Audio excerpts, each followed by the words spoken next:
up the 34th annual West Coast Jalsa Salana's first session, and it really was an amazing session with so many different esteemed speakers. We got to hear from Dr. Sohail Hussain Saab.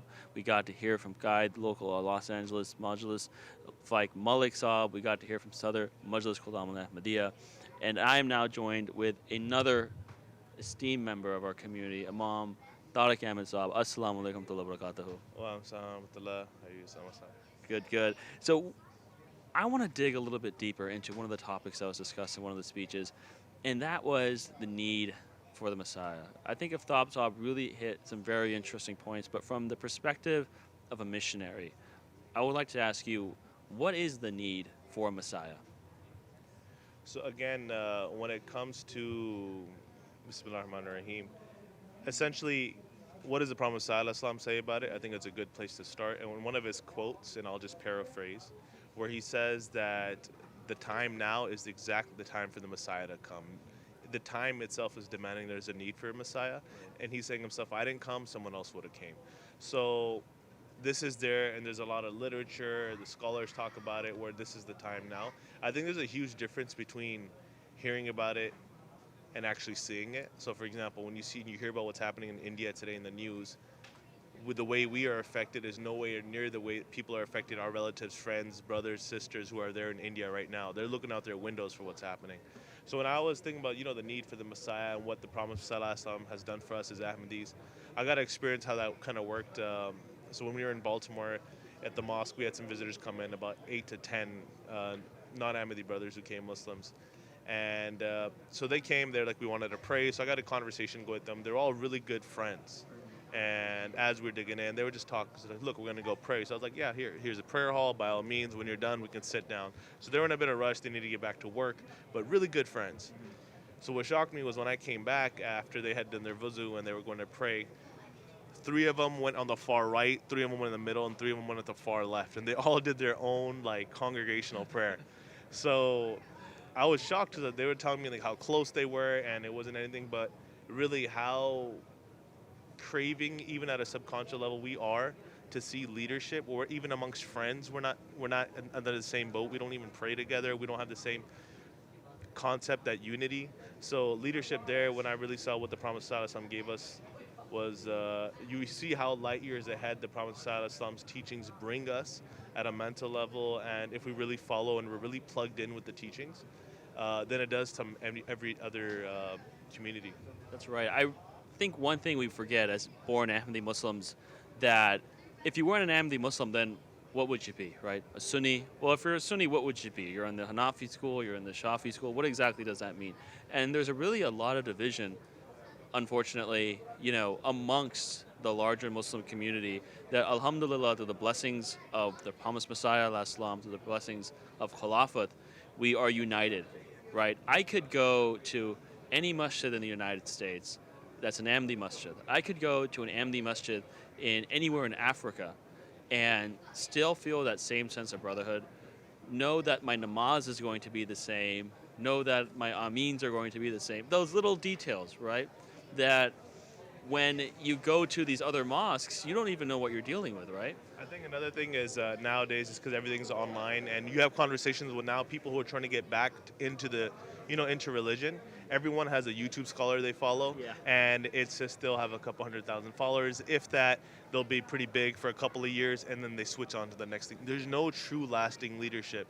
And to give an example, I was actually to kind of do a bit of research myself. ISNA, the Islamic Circle of North America, they hold huge conventions, just like we have the Jalsa Salana. They have their conventions. So a couple years back, they had about 18,000 people attend theirs. And 2 years ago, I was looking at one of the speakers there. He was a convert, and he actually the things that they're talking about, what they're craving is actually leadership.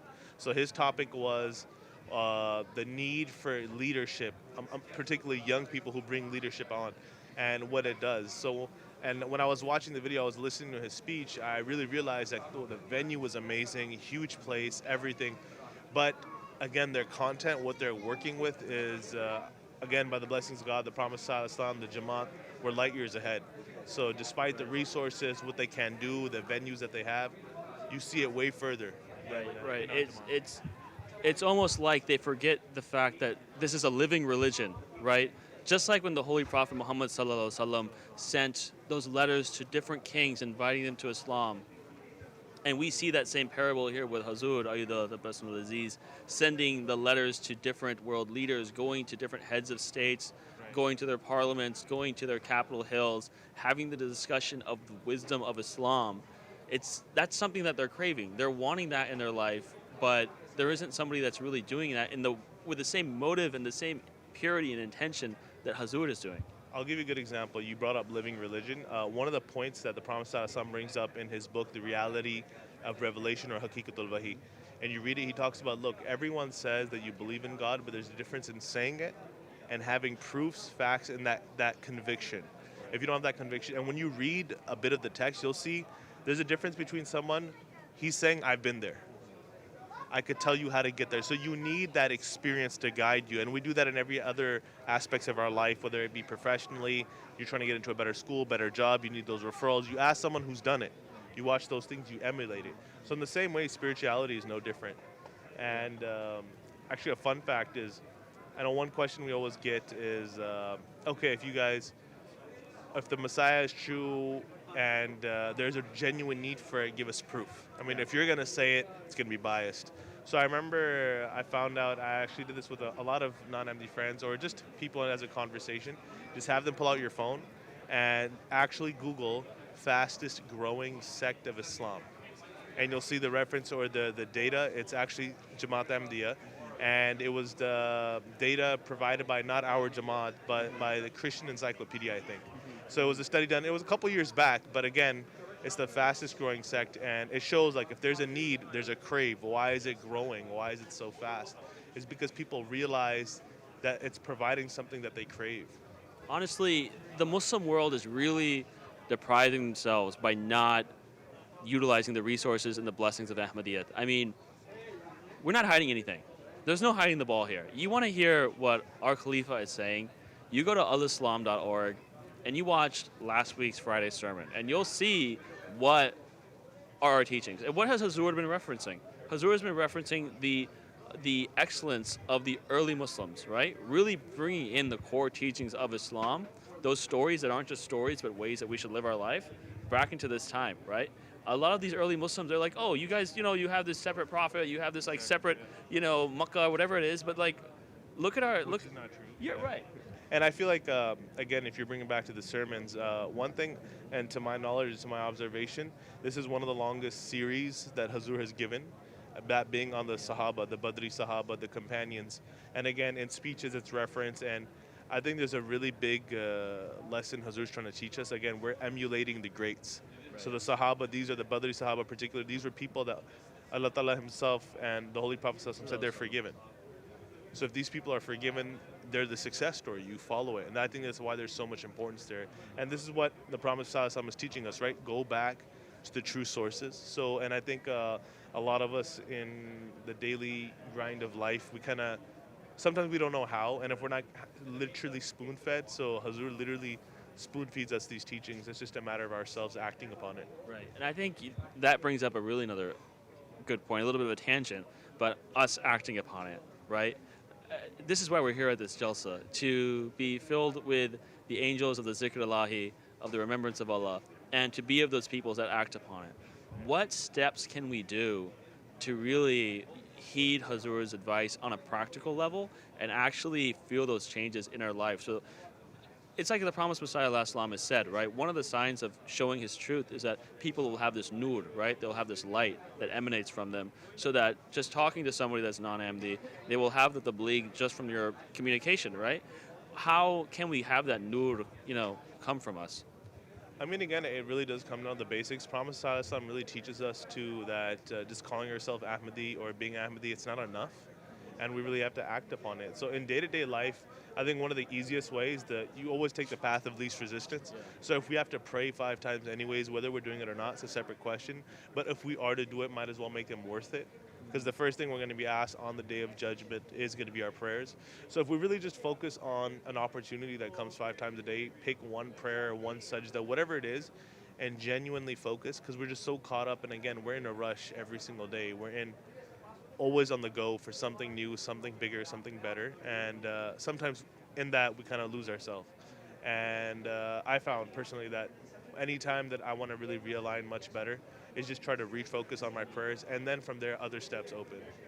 No, I 100% agree with you that that is the foundation stone, right? Our prayers are such the how much focus and how much attention can you put into that? And to give some advice to the viewers, to your experience as a missionary, and to the studies at Jamia, and of course your discussions with Hazur, what advice do you have for folks to improve their salat, improve their concentration?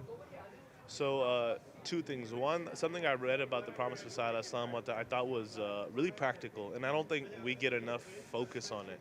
So, again, prayer, the Holy Quran, these are all in Arabic, the mother tongue, the foundation, the bedrock. But a lot of us are not really, we don't truly understand it. It's something we'll either memorize or translate. We don't know. Yeah. So, again, what is prayer supposed to be? It's actually supposed to be communication with Allah Ta'ala. So if you and I are speaking two different languages and you speak French and I only speak English, we're not going to get that far in our conversation. So the Prophet ﷺ, he writes and he emphasizes that aside from the Arabic itself, make sure to pray in any and every language that you're comfortable in. That's really supposed to kind of help you get beyond the stiffness, the formality. Prayer shouldn't be a formality. It should be kind of, like, again, someone you just think about anyone you're close to. When you talk, it's not stiff. It's not stage, it's not acted, it's real. So you kind of carry yourself that way. And the last thing I would say is success stories. Hazrat Muslim, when he was 9 to 11 years old, he made a promise and he said that if I find that my father, being the Prophet ﷺ, is not true in his claim, I'll leave home and I'll look for the truth. So the fact that he was here, he came on to become the second Khalifa, it wasn't because, oh, my dad did it or my father did it, so I'm going to do it too. It was more, hey, is it really right? Let me try it. And I think that's just the second step as Ahmadis, wherever we are. We could either be born into it or a convert, whatever it is, but we need to accept it on our own conviction the second time around. What are some steps for an Ahmadi to do that? Because that is really the question that we are asking not only of ourselves, but of non-Ahmadi Muslims, right? They have to make that connection. They have to make that leap. What's a way that they can do that? Make a leap? What do you mean? In the sense that how can they make that convention, how can they ask that question of themselves? So again, because we haven't done it for so long, it's really small steps. So, and again, a lot of us, if we're not really plugged in, it's like the greatest game could have been on, but if I didn't watch it, I'm not going to be as excited as the people who watched it or who were at the game. Right. So in the same way, if I'm not really plugged in, I don't have that conviction, I have a disconnect for, oh, this was said, these stories, these are success stories, but they don't apply to me. Everyone has a need, concern, worry in their lives right now, and we all have different ways of coping with it, to the extent where people are not even able to connect with each other. So I know I'm really creating a long tangent, but my whole point is the way that we see society trying to solve these issues or success, it's not working, it's only superficial. Right. So Hazur, in one of his addresses, actually, he spoke about it too, and he says that we have two sorts of happinesses. And the society might provide us the overall superficial happiness, but the inside, that peace, that set of mind, it's really not there. And that's why we see so many people falling into depression, loneliness, turning to certain things. So that's what we need to focus on. I think that's really well said. Jazakallah again, Imam Saab. Now, dear viewers, we're going to take you back to the studio with Salam Bhatti Saab and get into a discussion with the speakers and see the behind-the-scenes happenings. Hey, Jazakallah Salma, excellent riveting interview, and we're going to bring the viewers back into the studios here at the West Coast Jalsa Salana, and I am joined by Aftab Jamil Sahib and Suhail Hussain Sahib. Assalamu alaikum warahmatullah. And we, of course, are joined by two of the speakers from this morning's session who spoke about some really intense things that obviously you can't boil all that they had to talk about within 20 minutes, and so we're going to get a post-game report, essentially, of what it took to really make this speech. What are some things that you couldn't even include in it because of the time limit? So, Aftab Sahib, we spoke about the Messiah has come, and you spoke about how there were newspapers from across the world, namely in America, who were talking about his arrival. So what else can you tell us about that? What are some other stories? Well, Jazakumullah for having me. The topic is very vast, as I mentioned in my speech as well, that Hazrat Masih Maud has mentioned that few times in his writings, that how many signs there are. I just had to pick and choose. So, I took the examples of my focus was to go and show the prophecies that have been fulfilled, which are very evident. So there is no argument whether those have been fulfilled or not.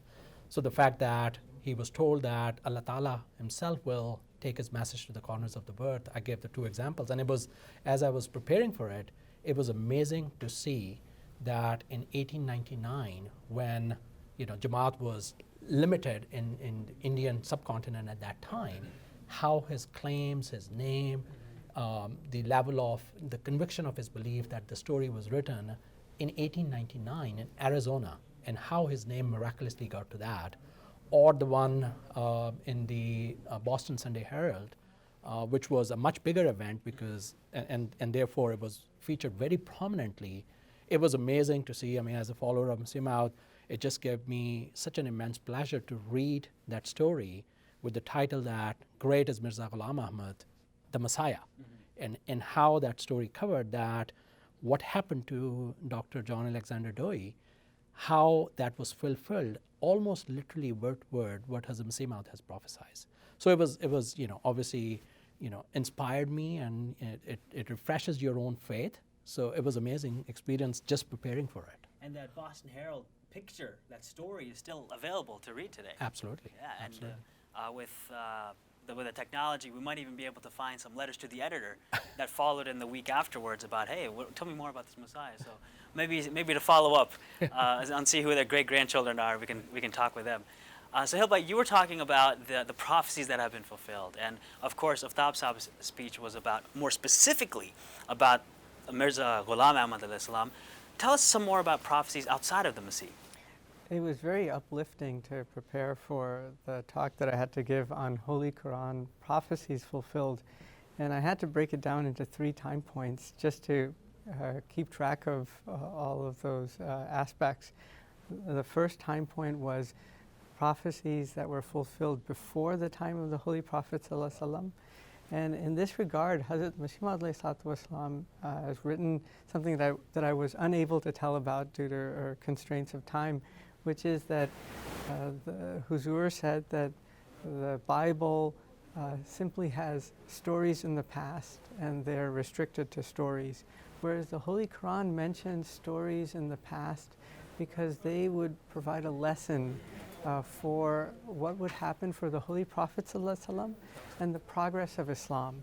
And so I spoke about the fact that Hazrat Yusuf alayhi salam interpreted the dream of the king of Egypt as a prophecy to save an entire nation from famine by preparing for that famine in advance. And if they had not done that, they would have been destroyed. Instead of being destroyed, they actually became the powerful nation in that region because they were able to then provide for other subordinate groups. And the same would happen for the Holy Prophet ﷺ. In fact, in Mecca, during the time when the Holy Prophet ﷺ was being persecuted heavily, there was a famine. And the Meccans, despite persecuting the Holy Prophet ﷺ, they asked him to pray that the famine be lifted, and it was. And so it was very uplifting to learn about the vast number of prophecies according to their time frame. I'd also add one thing about this, which is that the second time point was about prophecies during the time of the Holy Prophet ﷺ, and the third time frame was prophecies after the lifetime of the Holy Prophet ﷺ that would be fulfilled. In that regard, there are many prophecies that we're not yet aware of, many that will lead to the development of civilization and science and technology and the 21st century and beyond. We were talking about a point raised in the book by Hazrat Khalifatul Masih Rabi Rahmatullah, Revelation, Rationality, Knowledge and Truth, in which Huzur spoke about verses of the Holy Quran that point to a prophecy that there is the existence of extraterrestrial life. And now the Quran is leading to discoveries through these prophecies in that third, time frame that I was referring to. Well, you're taking us to another level with talks about extraterrestrial life, and what are some avenues where the Quran is helping lead the way to discover that? Well, firstly, the Quran stimulated the early Muslims to become the best in their disciplines by telling them to understand the work of God. So many verses. In fact, there are quotes from various authorities. There are over 750 verses of the Holy Quran that tell about or stimulate the reader to ponder over the creation of the heavens and the earth. And this stimulated a whole generation, centuries of scientists in the early Muslim period to create disciplines. Now, one of the prophecies, I don't think was in your speech, because there's so many, but one of them regarding the heavens I've heard is, by the heavens full of tracks. Some people say, oh, that's about airplanes. Is that something that's been substantiated or not? Well, that is, I think, a accurate interpretation, because there are verses of the Holy Quran that mention tracks, similar to tracks that air, space transportation takes. Yeah, well, and it could a prophecy be fulfilled, but then also be fulfilled again in a different way?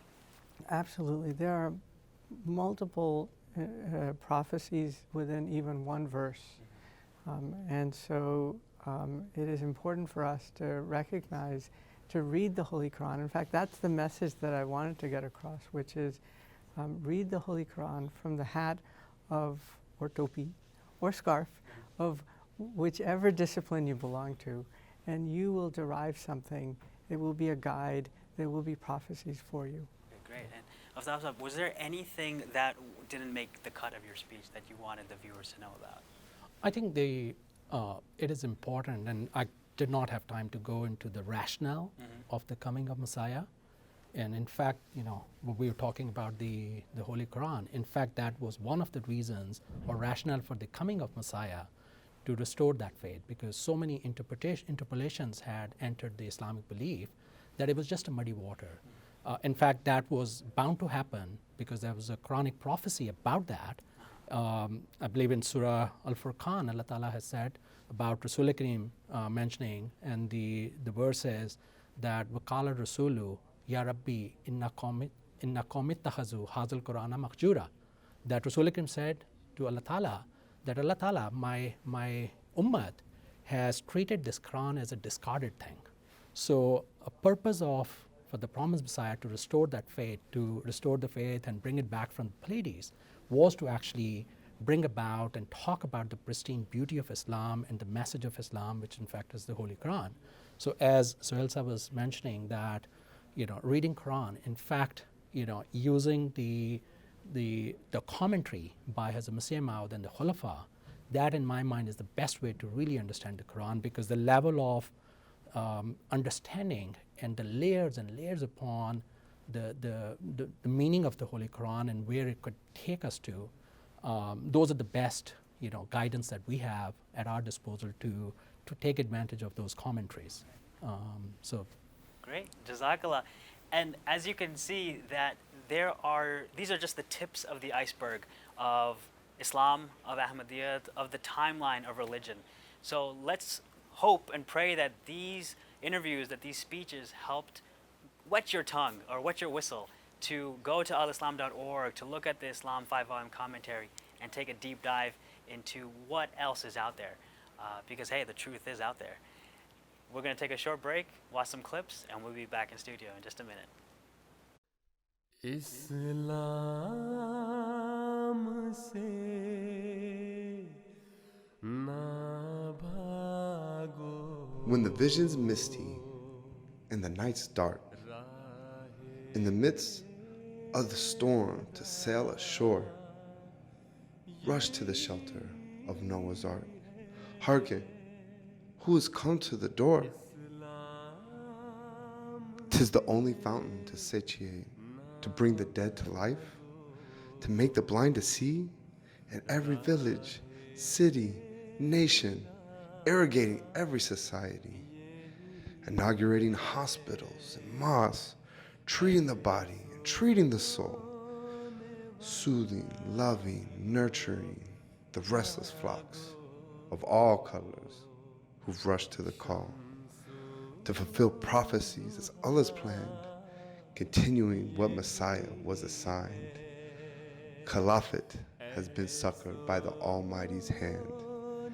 It's the nation's heart, it's the nation's mind. We're telling all, this world's inferior with all its pomp and with all its glitter, spreading the message to every corner. There's one Lord, our precious treasure.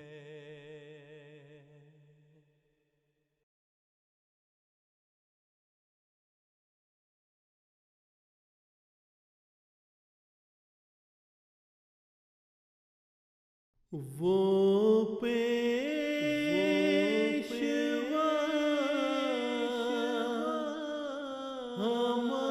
हमारा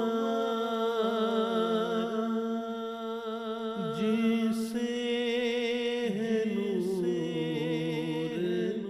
सारा नाम उसका मोहम्मद दिलबर मेरा यही है दिलबर मेरा यही है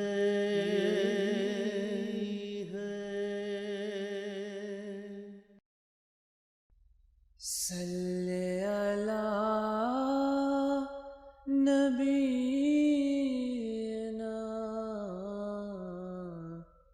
सल्ले अला मुहम्मदिन सल्ले अला इमामना सल्ले अला मुहम्मदिन सल्ले अला हबीबिना सल्ले अला शफीना सल्ले अला मसीहना सल्ले अला वलीना सल्ले अला नबीना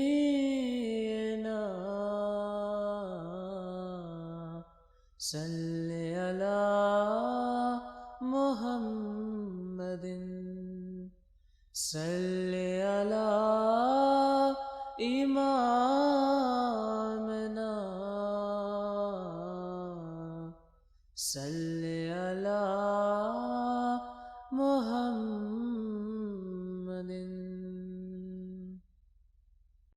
اللهم صل على محمد وعلى آل محمد كما صليت على إبراهيم وعلى آل إبراهيم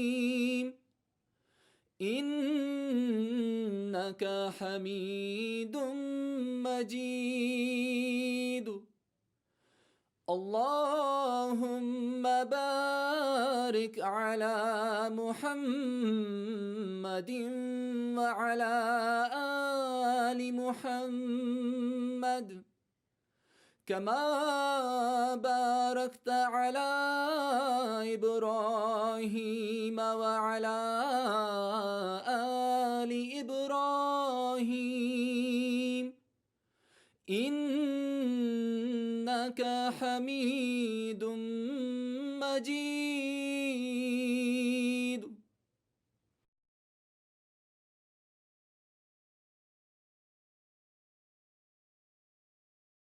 moment the Hazur arrived, it was like a dream come true that you are seeing Hazur coming out of his car right in front of my eyes, and I was the third person in line, to greet Hazur.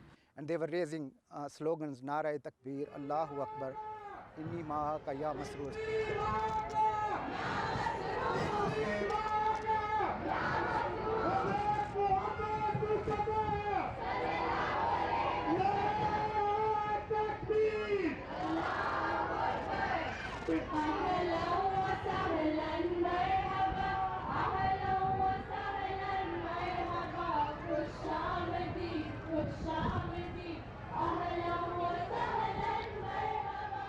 So Alhamdulillah, I feel myself that I am the blessed one who got this opportunity, and I cannot forget, that moment, and it's still refreshed in my memory that as it happened yesterday. So once we got the news that Hazur will be coming, it was a huge task for us to prepare ourselves to welcome Hazur and also to prepare this mosque for the inauguration. And one of the huge tasks at that time was that we were in process of changing the minaret that behind us. It had a cross on it. So the challenge was how we can, bring it a shape of Minaratul Masih, or, change it in a way where it can be a symbol of, Muslim. There was a lot of anxiety once we started even the preparations. But we started with prayers. We started offering tahajjud prayers regularly, and we wrote letters to Hazur, for his prayers. And slowly and gradually, we were able to achieve this task. Almost all the tasks were completed on time, and once Hazur arrived, Alhamdulillah, everything was ready as planned. Yes. But the question.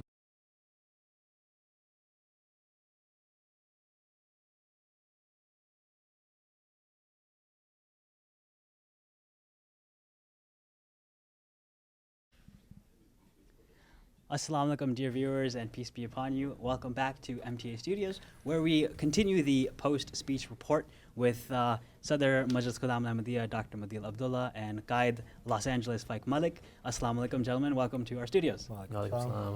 Now, as the viewers remember, you, Sadr Saab, spoke about how Salat will protect us from indecency and manifest evil. Faik Saab, you spoke about how the companions of Masih Maud al-Islam, Prophet Muhammad sallallahu alaihi wasallam, accepted Islam and the true message from a young age. So, Sadr Saab, in Hazur's recent khutbat, if not most recent, but of course the past decade or so, Hazur has constantly stressed the need to perform salat. It's just this reminder that continuously happens. How did that foundation that Hazur has been laying help you with your speech? So there has been a lot of emphasis throughout the history of Islam, and more specifically recently as well with our Khulafa, to attend salat on a regular basis. Recently, Hazur Anwar has told us that each Amla member of any majlis or any Jamaat should come to the mosque at least once a day if the Salat center or mosque is within 20 minutes. So naturally, as if you are able to say Salat and you're able to really focus your spirituality, it's hard to do other things at that time, and it's hard to misstep, so to say. Even if you do misstep, you can realign yourself pretty quickly by saying salat. Now, Faik, you were speaking about your personal journey of coming to the masjid even for at least one salat a day. And how did that revolutionize your spirituality? It's a great question, and I think that I never truly recognized the benefits of what I was doing. I think that as we grew up, I grew up going to the mosque all the time, and I never really took into account up until the point my friends noticed it, and they were like, wow, you go every single night? And I think that was the moment. I didn't compare myself to them, but they were kind of pointing it out to me, and I think we sometimes don't appreciate these things that we've been doing for a very long time. So I think that, for me, has allowed me to have this brotherhood, friends, routine, and really this peace of mind from being able to get out of the craziness of the world and have this place where I can be peaceful. And I think that has been very helpful for me. Now, as you were researching the other young people throughout history who have followed prophets, how did you see like parallels of your struggles in their stories too? It's a great question. I think that what I realize is, if somebody gets, if somebody punched you, it's going to hurt. If somebody punched somebody back then, it's going to hurt just as much. There's, I think, this stigma of people back then were different. And I think that doing this speech really helped me realize that actually, in a way, they really weren't that much different. Humans are humans, and they have feelings, and they feel the same things that we do.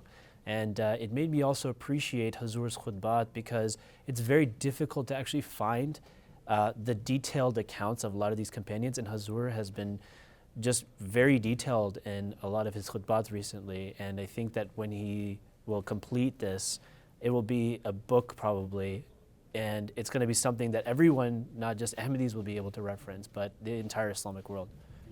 Inshallah, for sure. So Dasab, you started your speech off with a story about Phil and the problem with drugs in society. So how can, whether you're young or old, how can Salat really help protect us from drugs?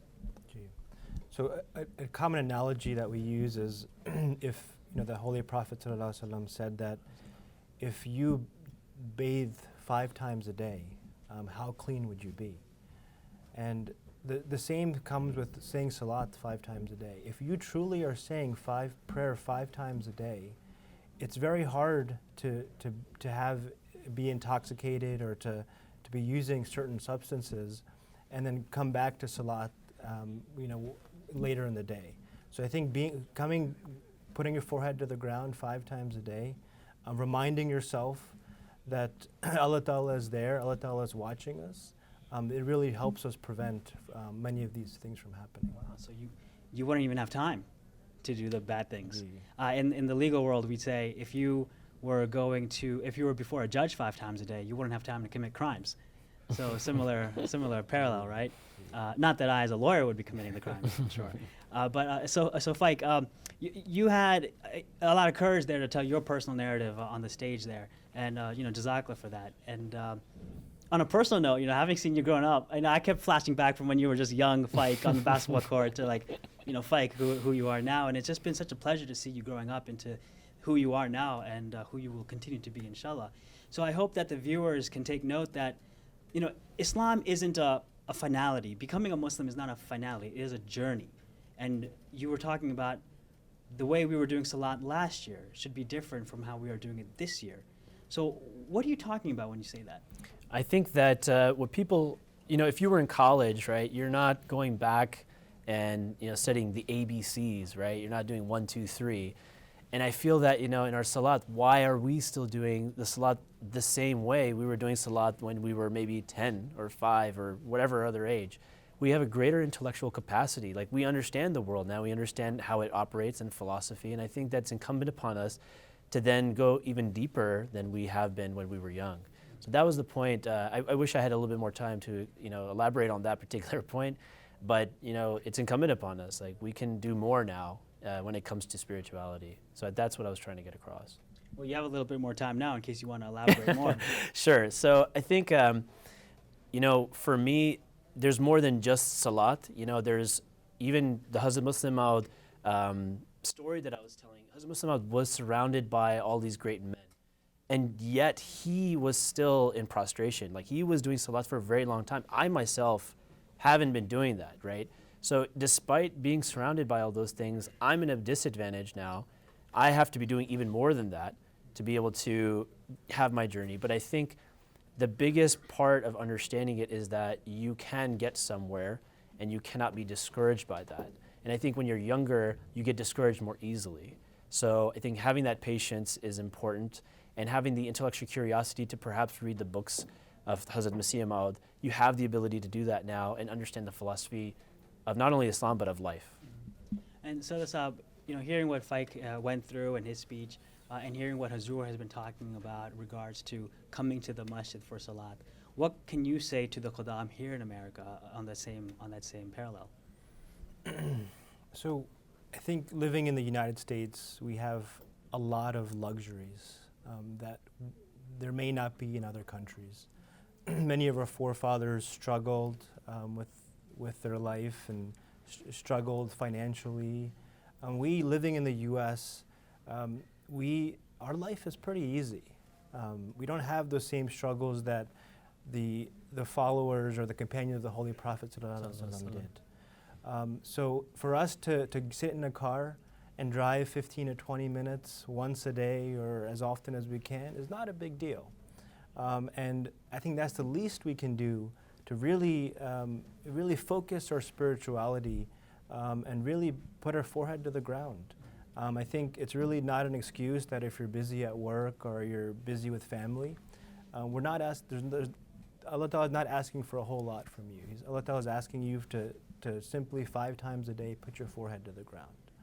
And I think it's very easy for us to do that. Despite any other excuses that we may have, I think we can do that very easily. But now we live in a very distracted society, and so focusing during that time, even if I'm doing those 5 prayers a day, how do you get that focus during those prayers? Either Faik or Sadasab. So, obviously living in the United States, there's many benefits and drawbacks. One of the great things about Americans is that we are very focused on working hard, right? We're very punctual. We want to meet our deadlines, and a lot of us think about work all the time. Even when we're at home with our families or doing other things, we're always thinking about what's the deadline for work? What's the next step? But this Salat time should really be the time for us to focus. Put everything else away. Really just spend those few minutes that you have really focused and praying to Allah Ta'ala, and forget everything else, all the distractions in the world. If we can do that, I think we've accomplished a lot. Now, and Faik, you were talking about schedule, a routine, and I saw a lot of heads nodding when you were talking about that. Can you describe a little bit more about the importance of having that? So it's interesting. I understood this because I was trying to get better with my time management, right? I felt like I never had the time to do anything. It was just like things were piling up. So I looked at my day and I said, how much time do I spend on work? How much time do I spend on working out, salat, leisure things, X, Y, and Z? And I realized the amount of times that I actually spent on salat, they were sporadic. I would do my namaz kind of here, there, everywhere. That was the only variable that actually was moving in terms of time. I go to work the same day every single day. You're not late to work, but maybe you do your salat late. Why is that? Why don't you flip the two around? And I think that was the key to me being able to have a proper routine, was that I didn't sacrifice salat anymore in terms of the time. I put it on my calendar, and I told my manager, I was like, look, this isn't a meeting, but I cannot schedule anything at this time. And he was very understanding about it. I think that a lot of us have that fear that perhaps it's going to be perceived in some negative way, but in reality, they actually respect you more. They're like, wow. And to the point where my manager actually said, you know what, I'm going to meditate at the same time you are outside. I'm going to go for a walk. And so it encouraged him to actually take steps to make himself better. So I think that was, for me, the realization of having a better routine, because I had a really tough time waking up in the morning. In order to wake up in the morning, you have to sleep early. And then everything kind of falls in place with that. And you realize that your schedule and all of your work gets much better. Right, and I think the sunnah is to fall asleep after Isha, right? Yes, and so yes. it's a little more difficult when the sun is setting at 7 p.m. But the principle being the same, that the earlier you go to sleep, the earlier you can wake up. Mm-hmm. And Benjamin Franklin, he said it as well: early to bed, early to rise makes a man healthy, wealthy, and wise. Mm-hmm. And so there's a core principle in that philosophy of organization, of routine, of deep work even. And that's something that we've seen throughout history lead to success. So how, when we hear in the azan, come to prayer, come to prosperity, come to success, how can we help people understand that it truly will help your success? So if we look at for example, look at Jummah prayer. If you look at other religions, for example, in the Jewish traditions, that whole day of Sabbath in the Jewish traditions, that whole day is reserved for prayer and for that time. So Jewish people are not allowed to work during that time. If you look in Islam, Jummah, there is a set time on Friday for Jummah prayer, but after Jummah, Allah Ta'ala says, go out and make money, go out and help provide for your family. So just spend that short period of time to come to the mosque and come for the Jummah prayer. But afterwards, you are allowed to go and prosper and make money. So I think that there's a little bit of there's a difference there, in that Islam teaches us that there are set times to do certain things, but afterwards, part of religion and spirituality is helping with your family, helping make a living for your family as well. So I think the teachings of Islam are really beautiful in that way. And as a result, Islam is a very easy religion. Gee, that's correct. So Faik, you're serving as guide now, and you have a lot of khuddam and atfal who are going to be going through the same thing that you went through. How do you make sure that you exercise patience with them? I think you have to have patience within yourself. As you may not understand what other people are going through or what they have been through, you can't automatically assume the worst things. And truthfully, as a guide, I had to understand the meaning of patience within my own self. And I think that is leading by example. If you can't lead by example, then really why else does anybody have any reason to listen to you or be motivated by you in any way? So I think that I'm grateful for the opportunity. So I'm actually happy. I'm approaching this with happiness, not anger. And I think that automatically you come from a state of being calm, and I think that allows you to exude some more patience as you try to work through these things. And so, Sab, I'm sure you've had to get to another level of patience as you work around with issues that khuddam and atfal are facing. So what advice would you have for a newly appointed guide in that field? So I think patience, I think everything we do in life, specifically with serving the Jamaat, we should do with patience and prayer. That's really the key, I believe, to the success of a majlis. There's going to be times where there's no other khuddam at the meetings or at the masjid, and you may be the only khadim as a guide. There may be times when a khadim is not helping and actually disrupting a meeting or disrupting a majlis. So I think those are the times where patience is so critical. If as a guide or as a leader we blow up at that time, or we say the wrong thing, everyone is looking up to you as a guide or as a leader. So in order to really lead by example, as Qaid Sahib mentioned, we need to make sure that those critical moments, we are the most steadfast. We are the most patient during those times. Even during Jalsa, for example, within Khidmat al-Khalq, a lot of our khuddam, atfal are volunteering for duties, various duties. There may be time where we have guests of the Promised Messiah alayhi salam here. There may be times where a guest is out in the heat for some time or is hungry, and they may get upset.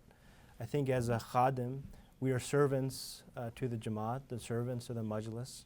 We really should always be most patient and steadfast during those times. So whereas salat is 5 times a day, dedicated time to do the prayer, prayer itself is something that should be a constant throughout the day. And how do you think praying throughout the day, and whether it's istighfar or reciting durood, how do you think that can help make sure that we remain steadfast? I think salat really helps us refocus. When we leave the prayer mat, again, we go into the world, we're doing whatever else we need to do. And again, we may fall, we may trip and fall during those times. But then when it comes time to salat, we're able to reshift or realign our focus again. So if you're able to realign, refocus 5 times a day, that'll hopefully keep us on the right track. All right, Jazakallah, gentlemen, much obliged. And to our dear viewers, please make sure that you do go back and listen to these fantastic speeches, which again are just the tips of icebergs of so much more. Again, being a Muslim or becoming a Muslim isn't an end game. It's a continuous jihad, it's a continuous struggle that we are all on together. So this is a no judgment zone. We're now going to enjoy a brief nazm, a short poem, and we'll be back with some more interviews right after this. پہ فضل خدا ہر قدم پر ہوا، ہم کو حاصل خلافت کا سایہ ہوا، ہم پہ فضل خدا ہر قدم پر ہوا، ہم کو حاصل خلافت کا سایہ ہوا، ہم پہ فضل خدا ہر قدم پر ہوا، ہم کو حاصل خلافت کا سایہ ہوا۔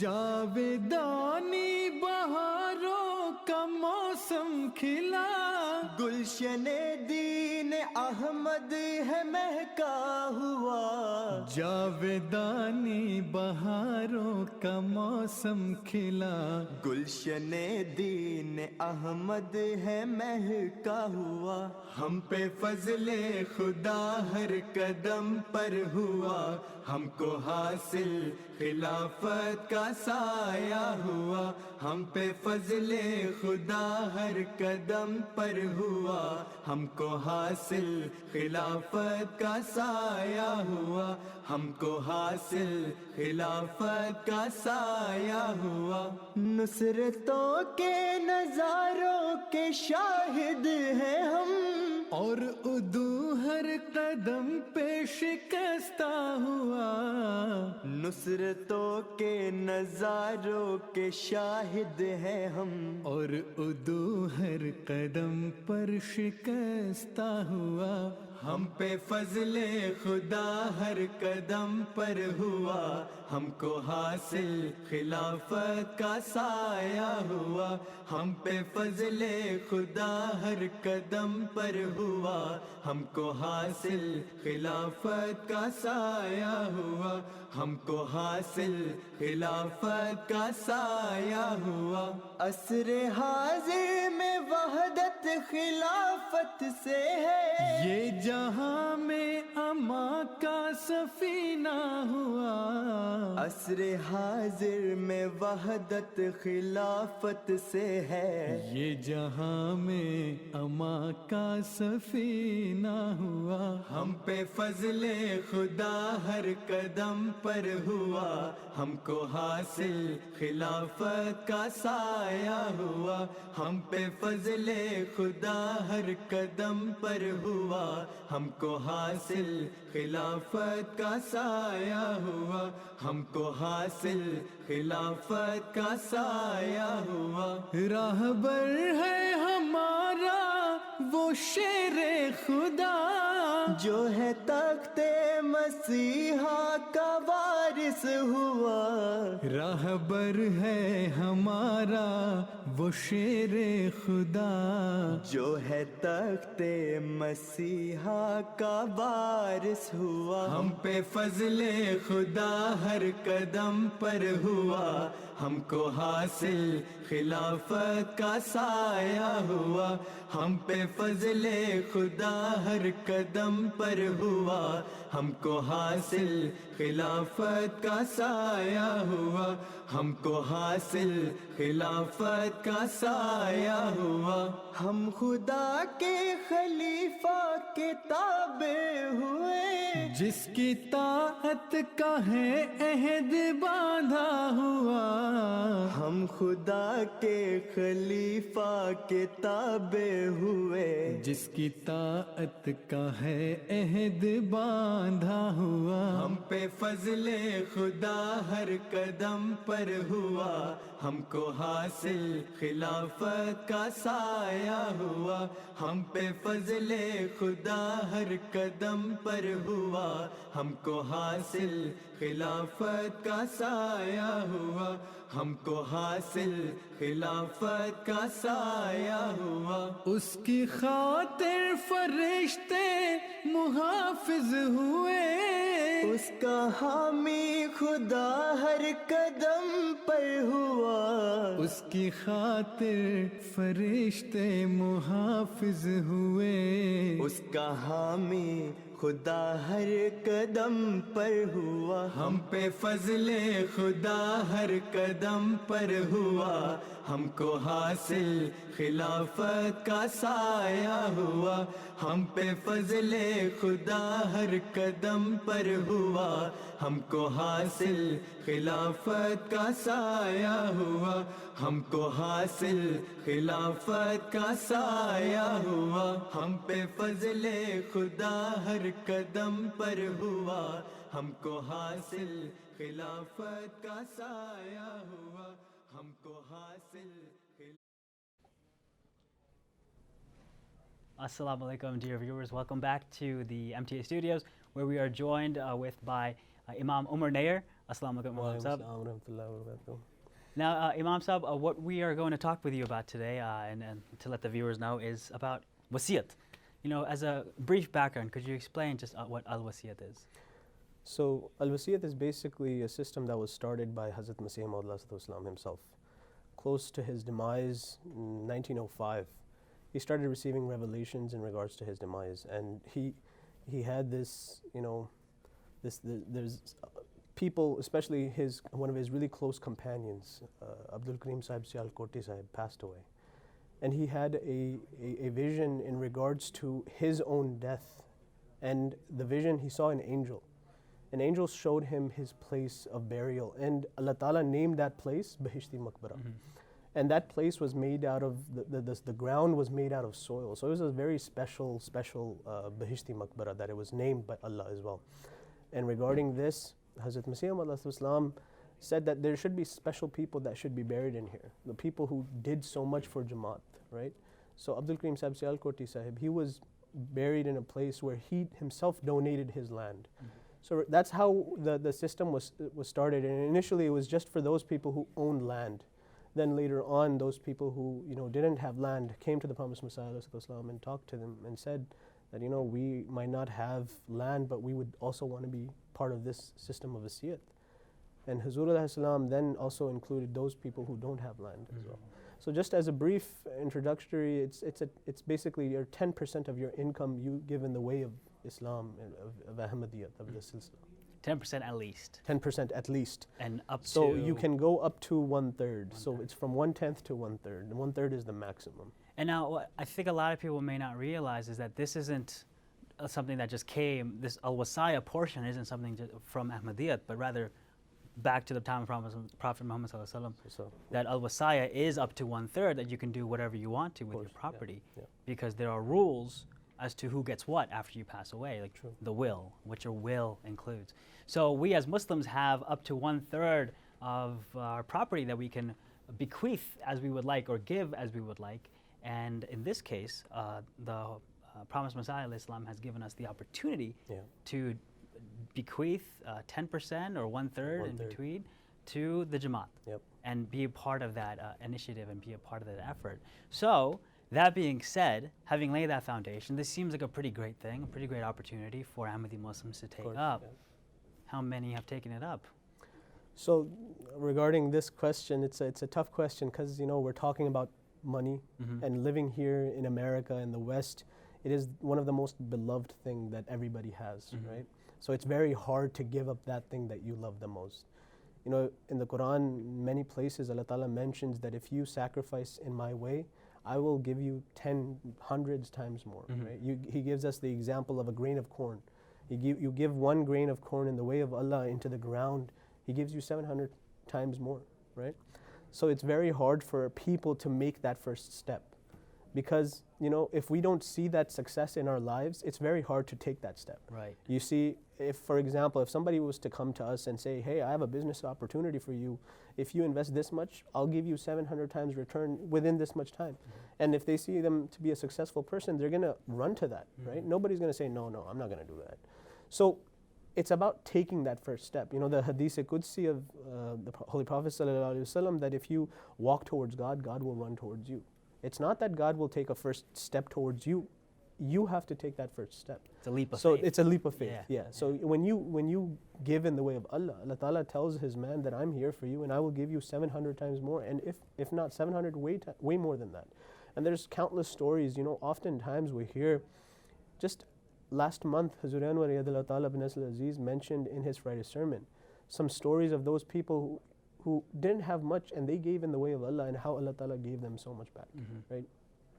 So these stories are here as examples for us. Just yesterday, I was speaking to a young khadim And he was telling me that I was very worried. He was taking the LSATs. He was getting ready for the LSATs. It's a very, it's a very hard To get into law school. Of Yes, course, yes, of yes. course, to get into law school. It's a very hard test. So he said I was very worried, and I was in like the 60th percentile when I was taking my test, my mock tests. And then he said, you know what? I decided that at this point I should do wasiyat. That if I do wasiyat, maybe Allah Ta'ala will see something good in me, and I'm sacrificing in the way of Allah, that He'll help me. He said that in that moment, I filled out my wasiyat form, I sent it in, and immediately, right after, first, all of a sudden, his test was postponed. So he was given more time to study. And then as soon as that happened, he's just like, this is from Allah Ta'ala. And right after, he made it, and he was up to the 90th percentile of making that. So, alhamdulillah, Allah Ta'ala works in mysterious ways, and it's an example for all of us. And let me tell you, jumping from the 60th percentile to 90th percentile is a miracle. I bet. It's a miracle enough for going from 60 to 70. Yeah. But to go 30%, that's incredible. Yeah. Speaking about law school, I actually filled out my WSI application when I just graduated law school, and I was very poor. And I think it took us some time for me to get the acceptance, but I remember very vividly. I had $1 in my bank account, and I thought to myself, I said, I'm glad my WSI application hasn't been accepted yet because I can't afford it. Give 10 cents. That same day, my acceptance came. Oh, mashallah. And I was like, this is funny, Allah. You have a bigger plan for me, of course. And it's been many years since then, and alhamdulillah, every year has been better than the last. Alhamdulillah. So it's something that you just got to take that leap of faith. Of course. It's a very leap of faith. So judging by your non-answer, not a lot of people have done it in America. There's a push from Hazur Anwar radhiyallahu anhu bin Aziz, and therefore, there was a mission. I was posted in this office, and under Hazur's direction, I'm going to different jamaats and talking to people and seeing, because there's a lot of technical questions people have in regards to Jaidat and stuff like that. So this is an opportunity for Jamaat America to learn about wasiyat as well. I think it's just a topic that hasn't been touched much about. Not a lot of people talk about wasiyat. And not a lot of people talk about money. We're really bad at talking about money. Yeah. So this is a good way of, like a gateway to open into that field. Hopefully soon, inshallah, we can come to the wish and desire of Hazur Anwar radhiyallahu ta'ala bin Aziz in a Friday sermon, in a concluding address of 2004 Jalsa Salana. He mentioned his desires that 50% of all earning members and Jannah paying members join the system of wasiyat. So inshallah, we're slowly trying for that goal, and not only just 50%, and try exceeding that and going to 100%. What is the youngest age that can apply to be?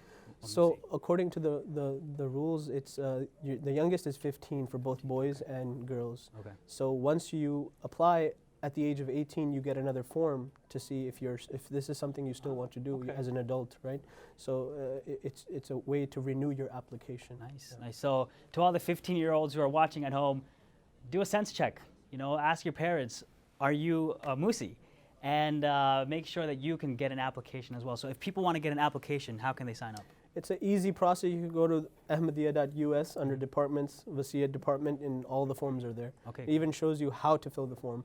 A lot of people say it's a very confusing form, but I mean, it's if you literally take maybe 25 minutes to sit down and do it, it's not that difficult. Right. So whoever wants to do it can easily do it, inshallah. And should they? They definitely should. Yeah. This is it's from the not only just Hazur, this is a directive from the promised Messiah, ﷺ, and the vision that he had as the new world order, it would run by wasiyat. So this Hazrat Muslim Maud radhiyallahu anhu says that this is such a revolutionary system that it would be like a father or parents to orphans, and like a brother to a sister. It's so vast, the vision that Hazrat Masih Maud had in regards to wasiyat. This is a tremendous opportunity for all of us to take part in. So make sure you read Al-Wasiyat, the book by the Promised Messiah alayhi salam. Talk to your Wasiyat secretary locally, or go online at ahmadiyya.us and pick up a form and fill it out today. We would love to see that number increase to 50% of American Ahmadis, inshallah. The sooner the better. We're going to watch some clips now, and we'll be back shortly. Salli ala nabiyina,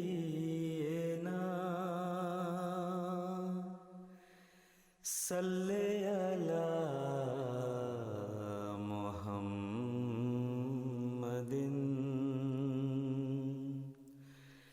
Salli ala nabina, salli ala Muhammadin, salli ala habibina, salli ala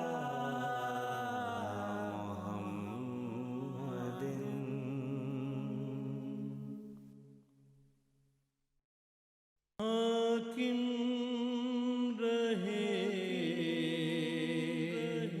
दिलों पे शरीयत खुदा करे हासिल हो मुस्तफा की Salli ala nabiyina, salli ala Muhammadin,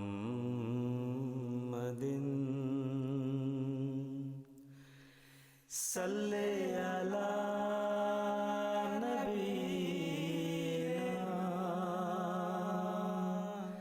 salli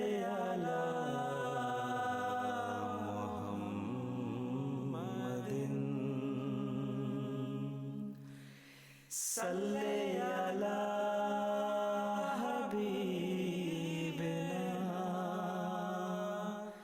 salli ala Muhammadin.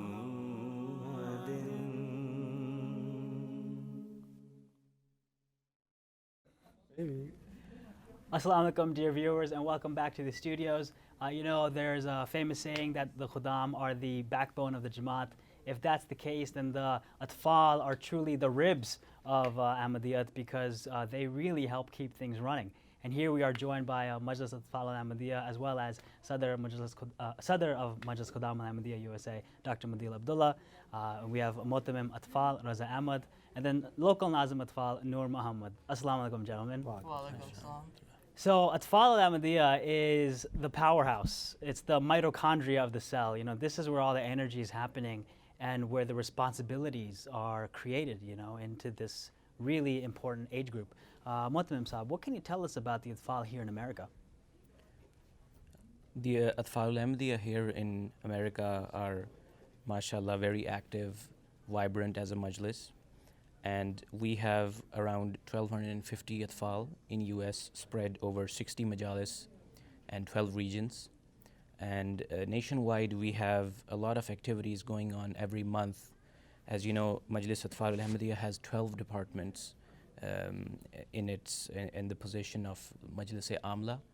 And under the supervision of Majlis Khuddam al-Ahmadiyya, we hold our activities regularly under the supervision of local and regional Nazmeen Atfal. And Sadr Saab, a lot of people sometimes might think that Atfal is his own thing, but is it truly his own thing or is it under the banner of Khuddam al-Ahmadiyya? So Majlis Atfal al-Ahmadiyya is under the banner of Majlis Khuddam al-Ahmadiyya. So as Khuddam al-Ahmadiyya is, of course, 15 to 40 age group, but also the 7 to 15 of Atfal al-Ahmadiyya is also underneath the banner of Khuddam al-Ahmadiyya. Okay, great. And Noor, you know, as the local guy here at the 34th West Coast Jalsa Salana, we've seen a lot of Atfal running around. Can you tell the viewers what the Atfal are up to this Jalsa? Gee, so we have gathered numerous amounts of Atfal and they have been assigned water duty this Jalsa. You may have seen throughout the Jalsa proceedings, Atfal have been split up into teams. They're holding trays filled with water bottles, and there's always another Tifl next to the person holding the tray, distributing the water to all the guests of the Promised Messiah. Motamim Saab, the water duty is such an elemental thing when it comes to Atfal and Jalsa. It's synonymous. Like wherever Jalsa you go to, Atfal and water. What's the significance of that? Water duty, or Aab Rasani, as it's popular in Urdu, it's the hallmark of Majlis Atfal al-Ahmadiyya in Jalsa Salana and other Jamaat events across the globe. And the main reason behind this is to instill the the passion for service towards humanity from a very young age. And we see Atfal starting from age 7 and taking these water bottles, taking them from the source to the every person who needs that water, and they're constantly encouraged to remain engaged in prayers and always greet with Assalamu alaikum, put a smile on their face, and look out for people who are asking for water or who may not be asking for water. Just go to them, ask them if they need something. And this instills a pride in our Atfal that their main purpose is to serve mankind. MashaAllah, great. That's excellent. Now, that's what's happening now. We are maybe a couple weeks away from New Year's Eve. Something else is happening then. What are the Atfal up to then? Right. So that is very exciting. It has become, alhamdulillah, a tradition with Atfal al-Ahmadiyya USA over the years that we have New Year's sleepover across the country in all our majalis. And the program of sleepover starts on New Year's Eve. We have a lot of fun activities planned for Atfal, and with that we have a lot of tarbiyat sessions as well. So we hold Q&A sessions, we have presentations on different topics of tarbiyat, and their contemporary topics and issues like what's the significance of New Year's, what are the New Year's resolution for 2020, etc. So along with this tarbiyat, there's fun, there's sports, and we continue these activities until midnight, and then at midnight we offer nawafil, we offer prayers in congregation, all the Atfal, and then they go to sleep, and then the next morning they wake up for tahajjud again, offer fajr prayers, and then they go back home. This has become really exciting for kids. They look forward for the sleepover in the months leading up to the New Year's. And Noor, are you guys planning something for New Year's? Yes, and what's amazing is my Atfal Amla. We have been, over the past few weeks, we've been gathering ideas how we're going to implement this, what activities we're going to have, what food we're going to have. So we've been, as a team, collectively, we've come up with a program for this New Year's. And, it's a wonderful opportunity for all Atfal, to learn, increase their spirituality, and, to also have fun. We have some activities planned, such as s'mores around a campfire discussion, esports competitions, dodgeball, and whatnot. Wow. So if there are parents who are watching who have Atfal children at home, and they're kind of hesitant about sending their Atfal for the sleepover, how can you help change their mind? So our purpose isn't for, parents dragging Atfal to the masjid. It's for the Atfal coming to the masjid on their own, right? So we want, I would like parents to know that, we are here to take care of them. We are doing this to help them increase their spirituality, focus on tarbiyat talim. But we also want to disprove the notion in which it seems like some Atfal may perceive that Islam doesn't want, the difference between the secular world and the religious world is quite vast, right? And we want to break those barriers down. We want to show that there is a balance between the secular world as well as the religious world.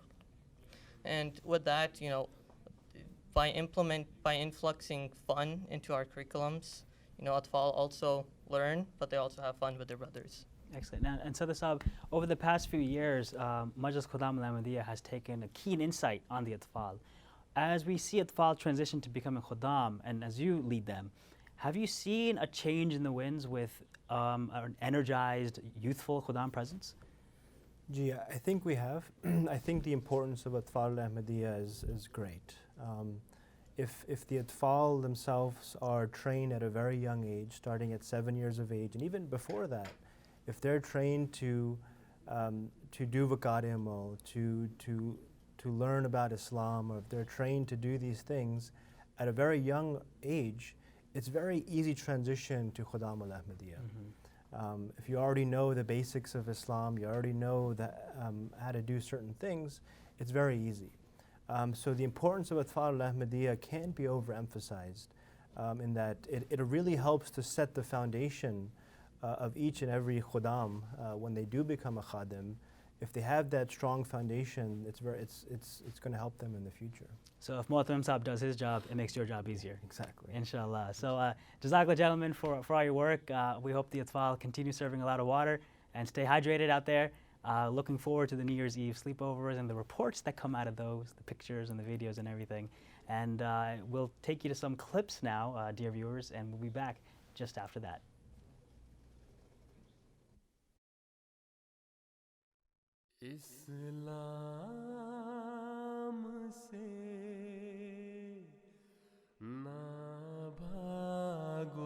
When the vision's misty and the night's dark, in the midst of the storm to sail ashore, rush to the shelter of Noah's Ark. Hearken, who has come to the door?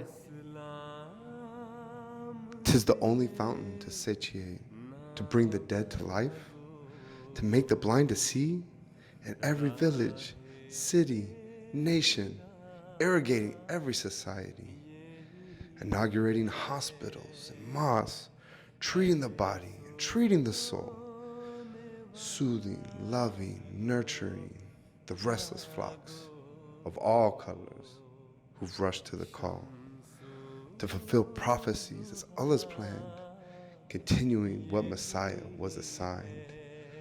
Caliphate has been succored by the Almighty's hand. It's the nation's heart, it's the nation's mind. We're telling all, this world's inferior with all its pomp and with all its glitter, spreading the message to every corner. There's one Lord, our precious treasure.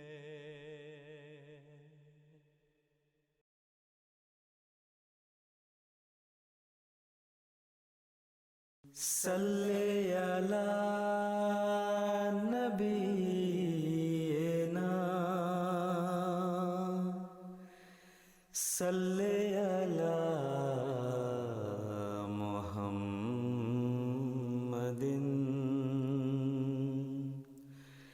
salli ala nabiyyina, salli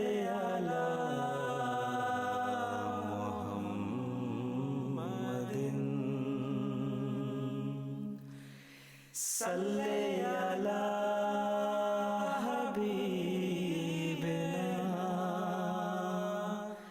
salli ala Muhammadin.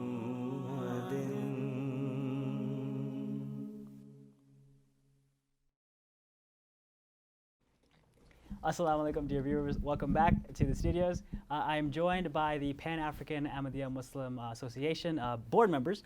Assalamu alaikum. Wa alaikum salam. We have Ibrahim Naeem Sahib, we have Basir Rodney Sahib, who's serving as the president, and then Habib Shafiq Sahib, who's serving as the secretary of the Bleak. And Ibrahim Sahib is the regional president out here on the West Coast. Excellent. So, Jazakallah, gentlemen, for joining us. And Basir Sahib, as president, could you explain to the viewers what PAMA is? Well, assalamu alaikum. Jazakallah khair for inviting us here during the Jalsa to talk a little bit about PAMA.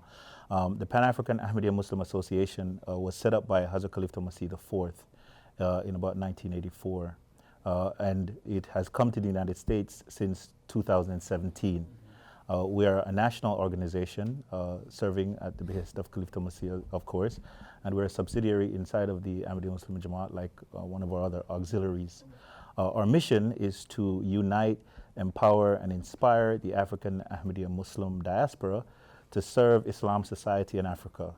And so we're preoccupied with the aims and the mission that Hazrat Khalifah Masih has given to us to continue to spread the message of Islam and to strengthen and unite our own brotherhood, inshallah.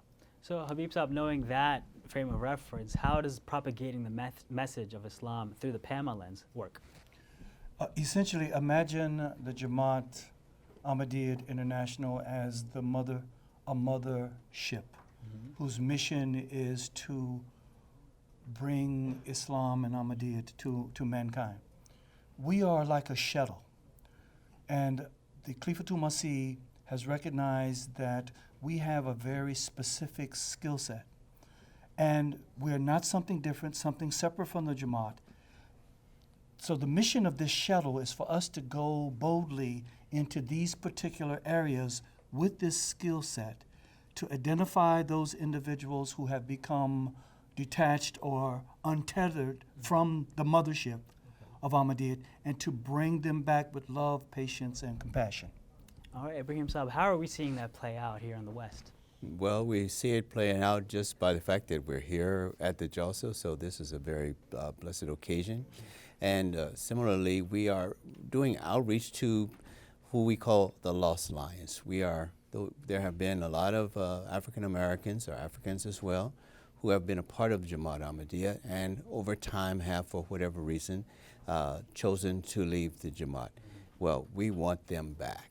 And our job is to go find them and show them the love and the compassion and show them where we are as a Jamaat and invite them back to goodness and back to salvation.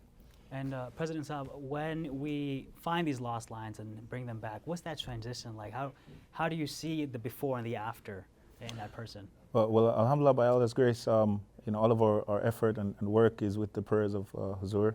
And so that is a blessing. We see that we're finding success in different areas. There are many Ahmadis around the country that are returning, historical Ahmadis from historical families. And what we've been doing in Palma is we've been trying to put together different social events at the regional level. So for example, here in the West Coast, in a few days, we'll have a regional Palma picnic. So we put together things like that to bring the members together and to show them the community that, your faith is enriched by returning in this way to your family. And so we're finding success with that. And we're finding members kind of hearing about that. There's a lot of energy, yes. and that energy is driving them to join us, to return in different ways, inshallah. Yeah, yes, may I add, while this is distinctly our mission, Palma is not distinct, again, from the Jamaat. If we find them and we bring them back, they didn't get lost because whatever the reasons they got lost, we're bringing them back to Jamaat Ahmadiyyat, not back to Palma. So when they come back to Jamaat Ahmadiyyat, they're not going to look like you. They're not going to look like me. They're going to be tethered. They're going to look, have all these different things. We have to meet them with love, meet them where they are, and the Jamaat as a whole has to welcome them back. Mm-hmm. This is not just a Palma initiative. Mm-hmm. It is a Jamaat Ahmadiyyat initiative. But Palma, we can only do one aspect, or this difficult aspect of this. When they come back, they have to be received with love and unconditional brotherhood. Now, Ibrahim Saab, Habib Saab mentioned love. What can you tell us about that love? Well, I think that's the key. We talked a little yesterday about love, and the Prophet Muhammad sallallahu alaihi wasallam, one of his greatest attributes was his unyielding love for humanity, for mankind. And so as Muslims, we should start there. Mm-hmm. I grew up as a Christian, and of course I learned love thy neighbor as thyself. And then when I became a Muslim, I understood that Islam even went beyond that. Mm-hmm. That love thy neighbor as thyself and do for him or her. Mm-hmm. So when we have people who have been a part of this Jamaat and who for whatever reason have departed the Jamaat, then we need to show them that extra love, mm-hmm. to bring them back and let them know that everything is going to be all right and we are here for you. And then the other part is that we have the mission of also preaching as a whole Jamaat. We need to convey the message of Islam. We have, as Palma, have a unique opportunity to convey a message to African Americans and Africans as well. I think about it very selfishly because I'm a convert. Maybe some 40-some years ago, but still someone cared enough about me to deliver the message of Ahmadiyya to me. And so I'm indebted forever for someone's loving me and caring about me. So now we have to go out and do the same thing. Excellent. And so, President Saab, how do you show that love? How do you make that love exemplified? Well, there are a couple of things that we're doing in addition to our gatherings, but one of the things we're also working on in Palma is we promote traveling to different Jalsa Salanas. Again, that's a part of the the empowerment and inspiration aspect. You know, if we go to Jamaica to their Jalsa Salana, which we did a few years ago, or if we travel to Belize or some other place where there are Palma members who are not used to all of the structures of Ahmadiyyat that we get to see here, and they have an opportunity to see us and see us engage and see that you can look like us and be like us and act like us and still be Ahmadi, still love the Imam of the age and practice the teaching that he has given to us. So that goes a long way to show people that we belong and that this is a safe space for us. So we go out of our way to do some of those travels to do that. And then of course, within the community here, we engage in these ways. As we keep reiterating, the Jamaat has a lot of structures also set up already, and so part of what we try to do is make sure that Palma members who may be hurting, who may have different kinds of challenges, you know, the educational one in the United States today, we're talking about student loans and all these kinds of things. You know, Jamaat has scholarships that have been set up first under the African American scheme. Now we call them Palma scholarships. So we reach out to families and we invite them to bring have the young people apply for a scholarship. We help them to understand how to seek higher education, debt-free hopefully, and then Jamaat can support that in the best ways that we can.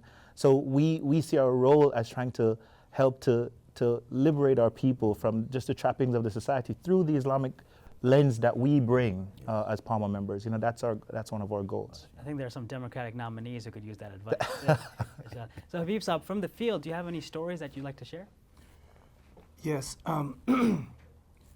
Years ago, I was a young man and I was at my second visit to Rabwa.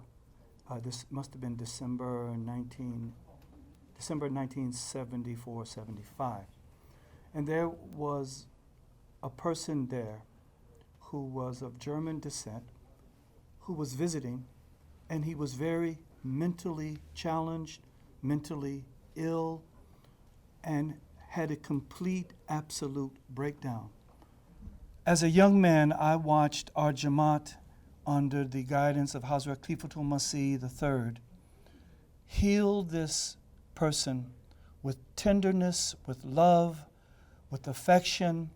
They met him where he was, and they didn't ask him 31, 42 questions. Why did you do this? Why did you come to us? Why did you start using these drugs and things in the first place? They met him where he was.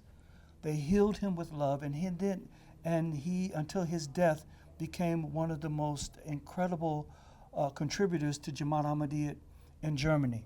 So this story impacted me, and this is where we are. Where we are today is that when we bring these lions back, they need love. They don't need interrogation. And it sounds like perhaps I keep making this turn towards that, because we have to remember, why did they get lost and unattached in the first place? So let's just meet them with love, unconditional, and try to render that based on the examples we have of Hazrat Rasul Kareem, his Messiah, and the Khulafa of the time. I believe it was the promised Messiah alayhi salam, who said that if he encountered somebody who was drunk or had been using drugs, he wouldn't ask him those questions. He would, in fact, take him in, take care of him, and help him out. That's exactly right. So you're seeing that example personified. But unfortunately, sometimes people do get those questions. So how can we, President Saab, how can we break that bad example? So I mean, I think Islam gives us the tools we need. Ahmadiyyat gives us the tools we need. You know, we are taught that we should look at things in a positive way, and our goal is to see ourselves as those who are there to help people to elevate themselves spiritually.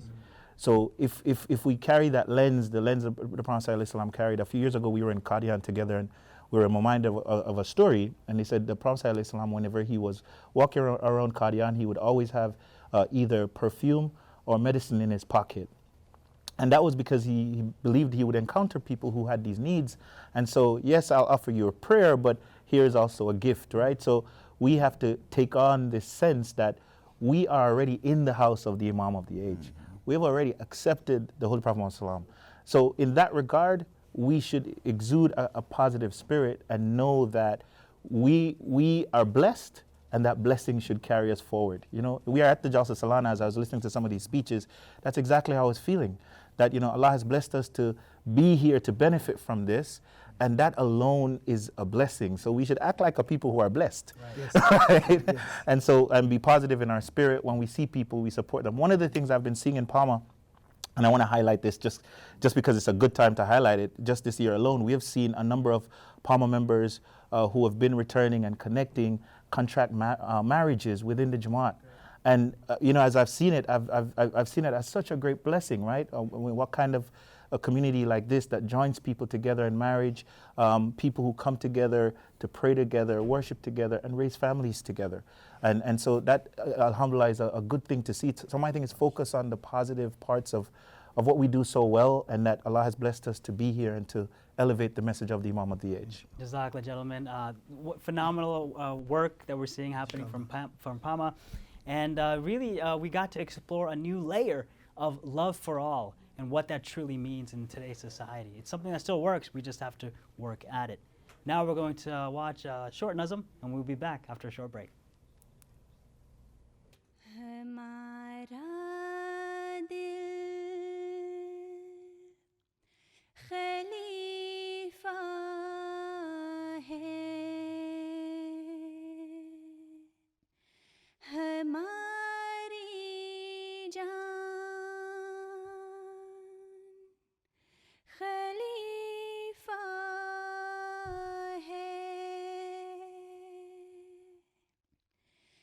जहाँ भी हम हो दुनिया में हमारी शान खलीफा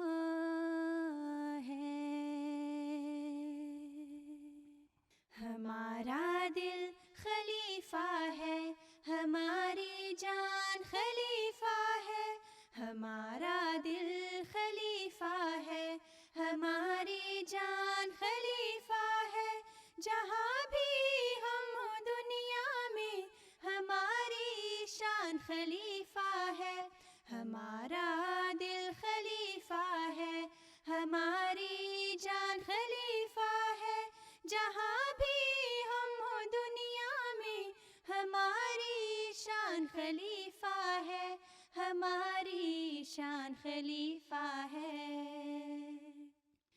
हमारी खुश नसीबी है हमारे यहाँ हुजूर आए हो हरदम आपके सर पर खुदा के फजल के साए हमारी खुश नसीबी है हमारे यहाँ हुजूर आए हो हरदम आपके सर पर खुदा के फजल के साए हमारी खुश नसीबी है हमारे यहाँ हुजूर आए हो हरदम आपके सर पर खुदा के फजल के साए हो हरदम आपके सर पर खुदा के फजल के साए खुदा के फजल के साए हमारा दिल खलीफा है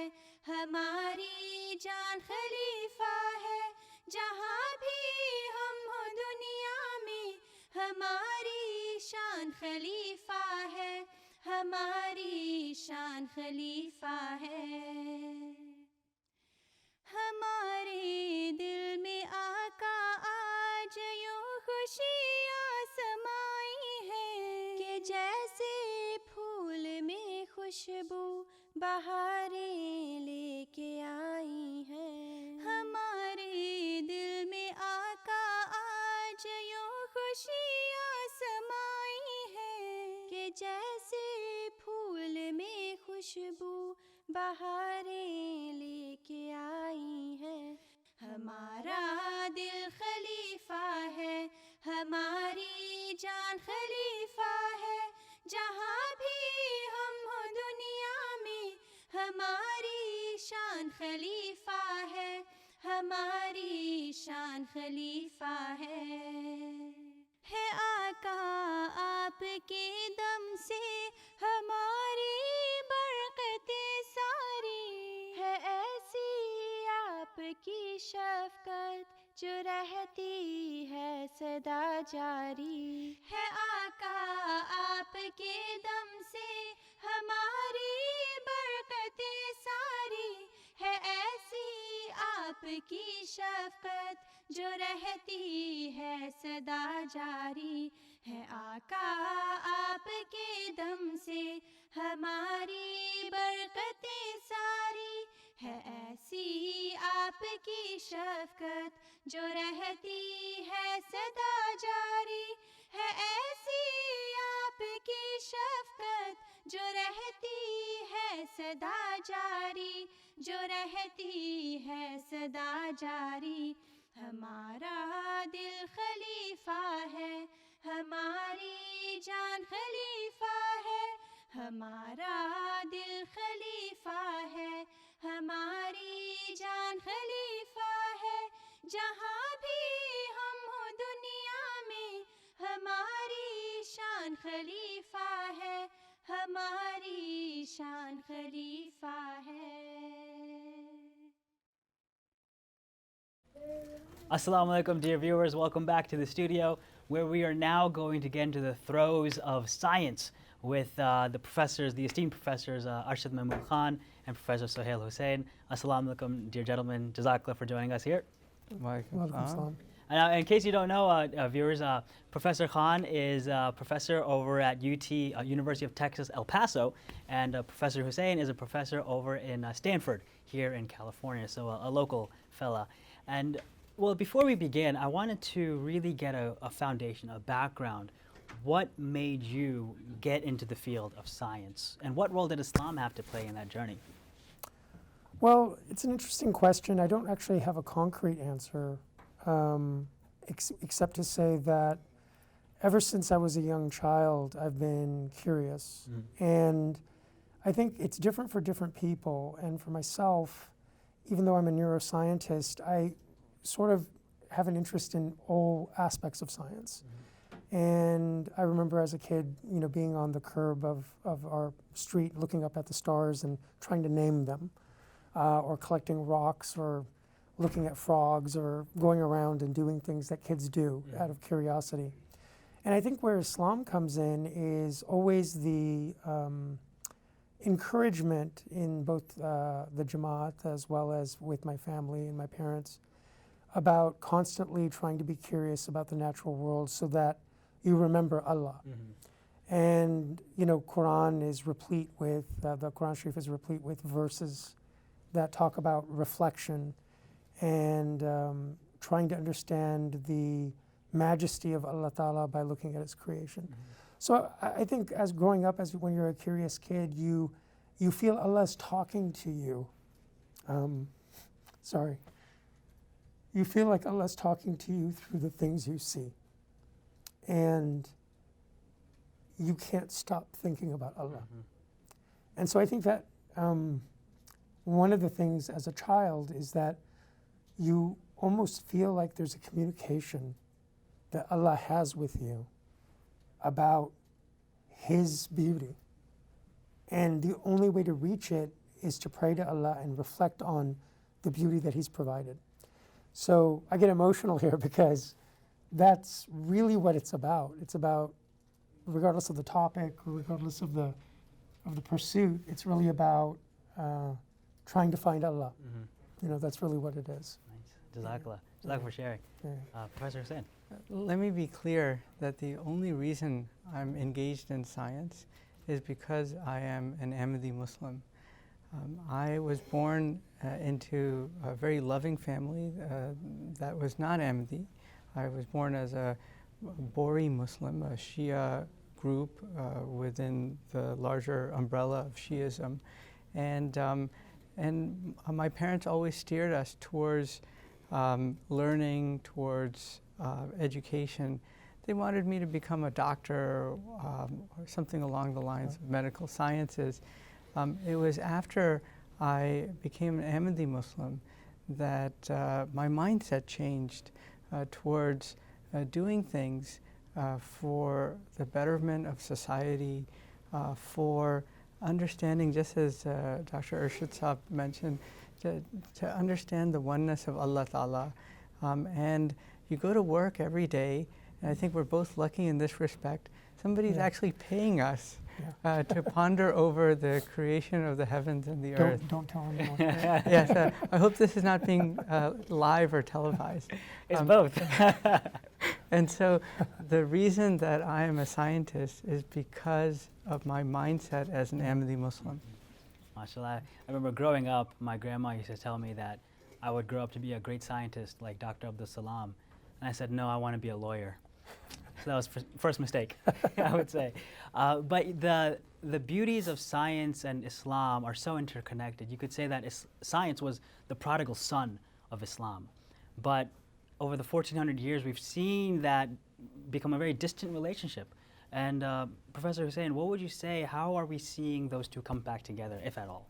Oh, clearly, the purpose of the advent of the promised Messiah, alayhi salam, was to revive the message of Islam, to make it dominant in all areas. And what Islam provided to the world after its first advent was to stimulate such a fervor towards learning that there were new disciplines in science created by these early Muslims. There was a golden age for humanity, for civilization as we know it, not just for one religion, but for all of humanity. And the proof of it today is that many of the words that we use on a daily basis in science, such as algorithm, algebra, chemistry, alkali, are derived from the work that early Muslim scientists did. Now, you're also right, and this is mentioned by Hazrat Khalifa al-Masih in a recent address from last weekend at the Ahmadiyya Muslim Research Association of UK first international conference in which Huzur addressed the group.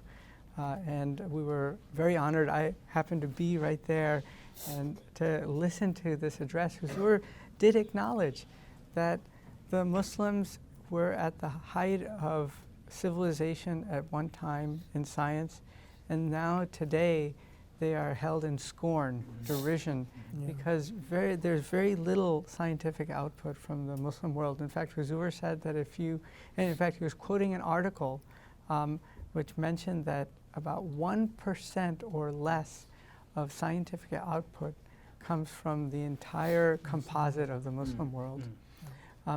But that's why the promised Messiah was sent, which was to revive those same teachings, to lead a renaissance, a second golden age. And so the two will meet in that respect. And Professor Khan, we see a lot of scientists who are proud atheists. And as you were talking about the quest to find God through science, a lot of them will say that, oh, I can firmly say that God doesn't exist through science. So how can you explain that? Well, it's really fascinating to me when those who choose to deride the existence of God, and they might do it not contemptuously, but they find that their rationality and their quest for knowledge leads them to conclude that. And then they go on to say that one can prove conclusively through science that God doesn't exist. But the very nature of what science is to disprove things, and not to prove things correct. We never, as scientists, are ever certain about anything, really. And therefore, the categorical declaration by these scientists that there is a definitive conclusion of this is actually not science. That's the first point I want to make. The next point about that is that, you know, one of the things that Hazur actually mentions in the address from last week is that Masih al-Islam has mentioned that those who reflect upon the natural world and ponder over it, they get a sense of openness cultivated within their own being. And so there are scientists such as Francis Collins, for example, who is a leading light at the National Institute of Health, who's written a book some years ago called The Language of God, in which he talks about his own faith as a religious person, and he's not Muslim. And he finds that there is this great openness and solace that he finds in being able to inquire about things and trying to inquire about God at the same time. There are others who, famously opine that that's not possible.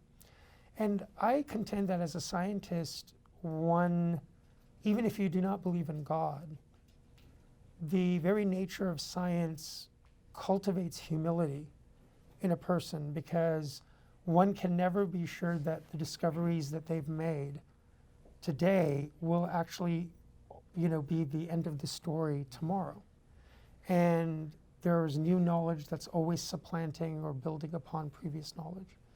So the very pursuit of science is a humble one, the inherent pursuit of it. So a declaration that we've rubber stamped something, it's done, it's ironclad.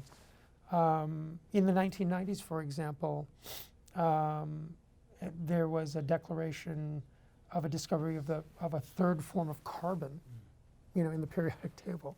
And you think, well, that's pretty fundamental discoveries. Those have already been done. But it turns out there was a new form, that's a soccer ball configuration, and they called it Buckminster fullerene. And now there's an entire science of fullerene chemistry. Wow.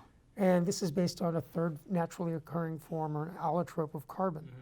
So we're uncovering new things all the time. Some of them are very, very minor and esoteric, and others are phenomenally fundamental. And you can almost swear, if you were a finite, limited human being scientist back before the 1990s, saying, well, generally speaking, I think we got carbon figured out. Yeah. And we actually don't. Right. So there are lots of things like this. Just the other day, I was reading a very wonderful article in the Atlantic Monthly about how 86% of our ocean seafloor is not mapped.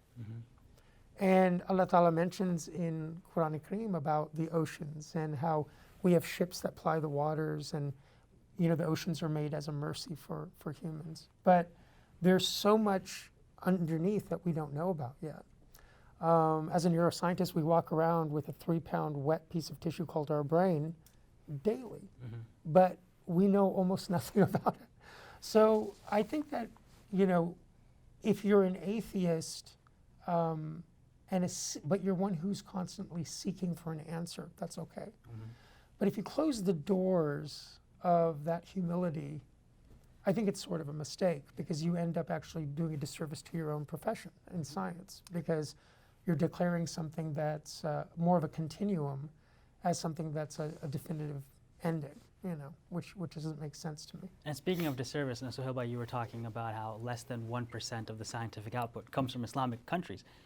Now, and Ahmadiyyat is the revival of Islam, so we should be seeing a resurgence of Ahmadi Muslim scientists leading the charge. But have we gotten anywhere since the time of Dr. Abdus Salam? That was a very important and painful point that Hazrat Khalifatul Masih, Ayyadallahu Ta'ala bin Nashr al-Aziz, reminded us of last weekend.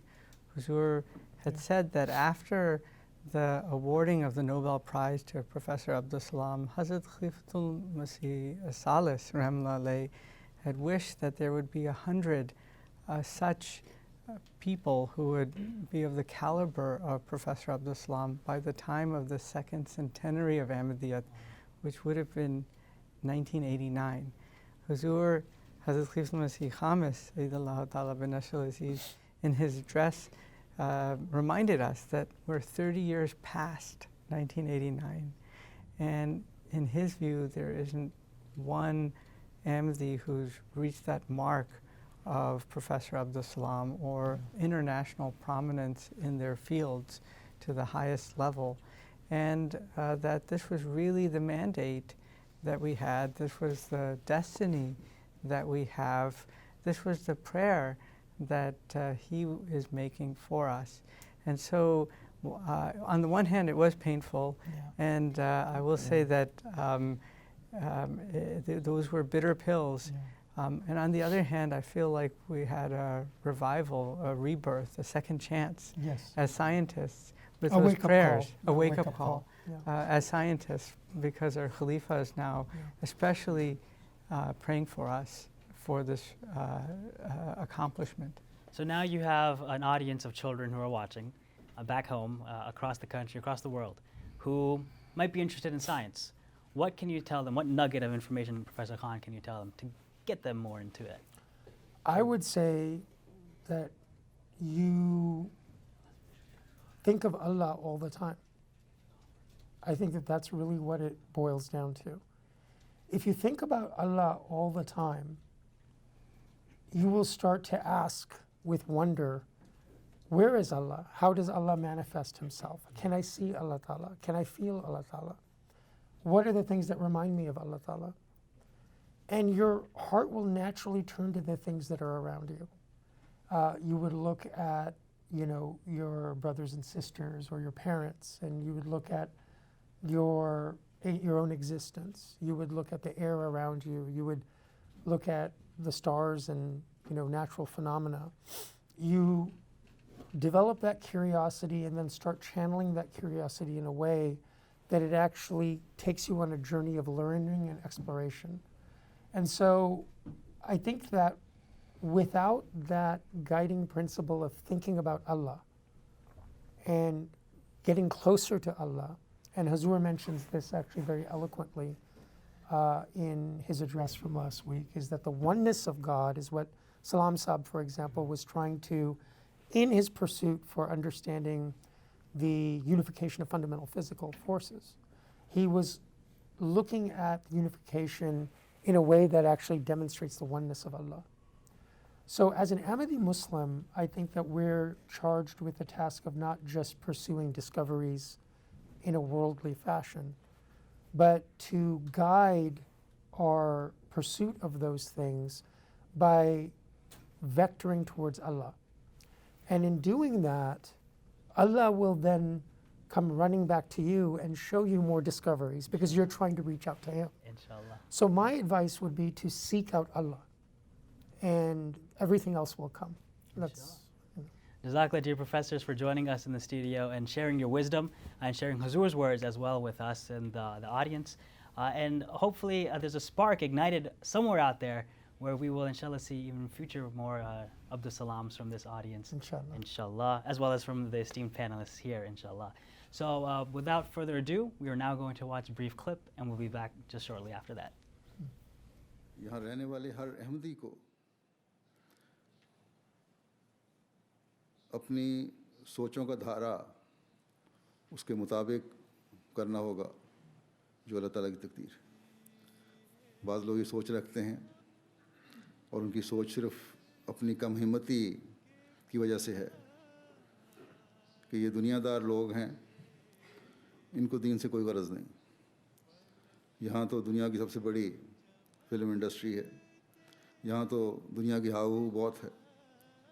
ठीक है, ये सब कुछ है, लेकिन एक बहुत बड़ा तबका हमारा इंतज़ार भी कर रहा है। और जितना मैं सोचता हूँ, मेरे दिल में ये करता जा रहा है कि बईद नहीं कि अमेरिका में अहमदियत का इनकलाब इस इलाके से ही आए। मसीहे मुहम्मद के प्यारों को देख, फलक के चमकते सितारों को देख, अमा के सफीरों के जलसे में आ, यूं जन्नत की भी रहा गुजारों को देख, अमा के सफीरों के जलसे में आ,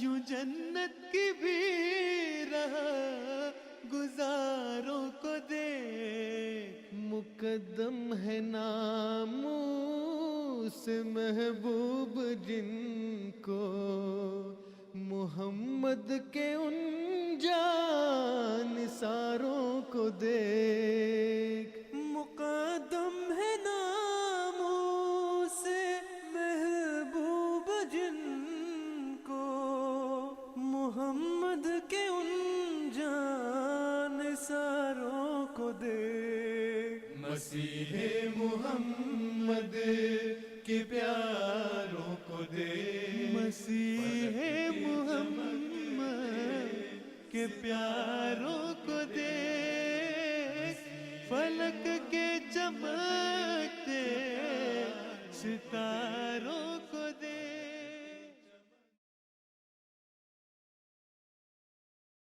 सल्ले अला नबीना सल्ले अला मुहम्मदिन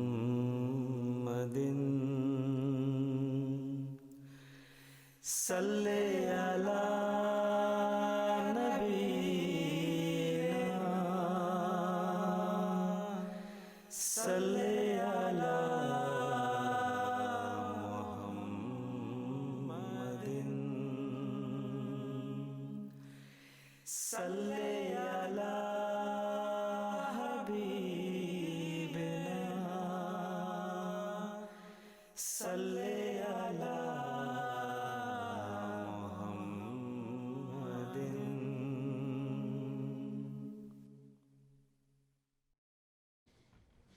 Assalamu alaikum wa rahmatullahi wa barakatuhu.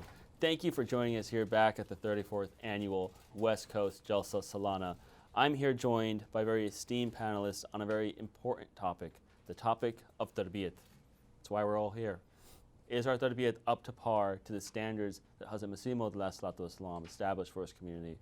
Is it up to the standards that Hazur Ayyadullah bin Ashar Aziz constantly reminds us of? And how can we reach those standards?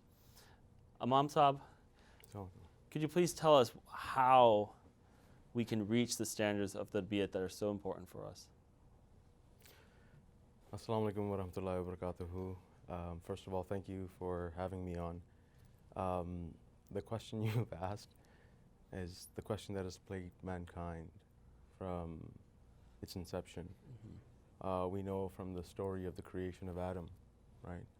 There was a tarbiyat, you could say, kind of issue there, where a commandment was placed, and all the individuals had submitted to Allah's will, except one, and forever he was memorialized. And so tarbiyat, like the Holy Prophet ﷺ has stated, when every child is born, that first cry that he cries is the mas or the touch of shaitan, right? So to counter the effects of those satanic influences, it's very important to consistently and constantly, with a level of regularity, try to aim for the best moral standard. And for that, we as Muslims have been blessed, right? It's not just like, go do your thing, but it's like, here's the Quran. If that's not enough for you, I'm going to give you a model to follow, right? And then that model is told, fazakir. All you can do is remind people, innama anta muzakkir, that verily you have been created, O Muhammad, as just sallallahu as a reminder. Then the next verse is more poignant. It says, lasta alayhim bimusaytir. You're not a policeman over them, right? You're not going to control their actions and what they do. You can just remind. So as we hold our jalsats, as we have these connections, as you've brought me on as Muhtamam Tarbiyat for Khudam Lahmdiya, we see that shaitan and Iblis per se is in full effect. In 2019, you can look left, right, and center, and it's hard to argue with the fact that he's not working hard, right? So with that, if there's one Jamaat in the world, it's the Ahmadiyya Muslim community that has taken upon this mantle through the promised Messiah ﷺ himself, whose inception was for the tarbiyat of all the worlds. Secondly, the word tarbiyat comes from the word Rabb, right? We say, Alhamdulillahi Rabbil Alameen. The word Rabb means someone who sustains, someone who nurtures. From the inception of the child to the end of the age of the man. Rabb means having all those provisions, those conducive environments provided for you to be fruitful in terms of your moral progress. And that, for that mechanism, I feel that the Jamaat has many avenues for tarbiyat. We have administrative offices to take care of those issues and those challenges. We have one of the greatest assets is MTA, what we're doing right now. Right. You can have the Khalifa of Islam, who is the moral standard for today, and the tarbiyat role model that we should be looking forward to.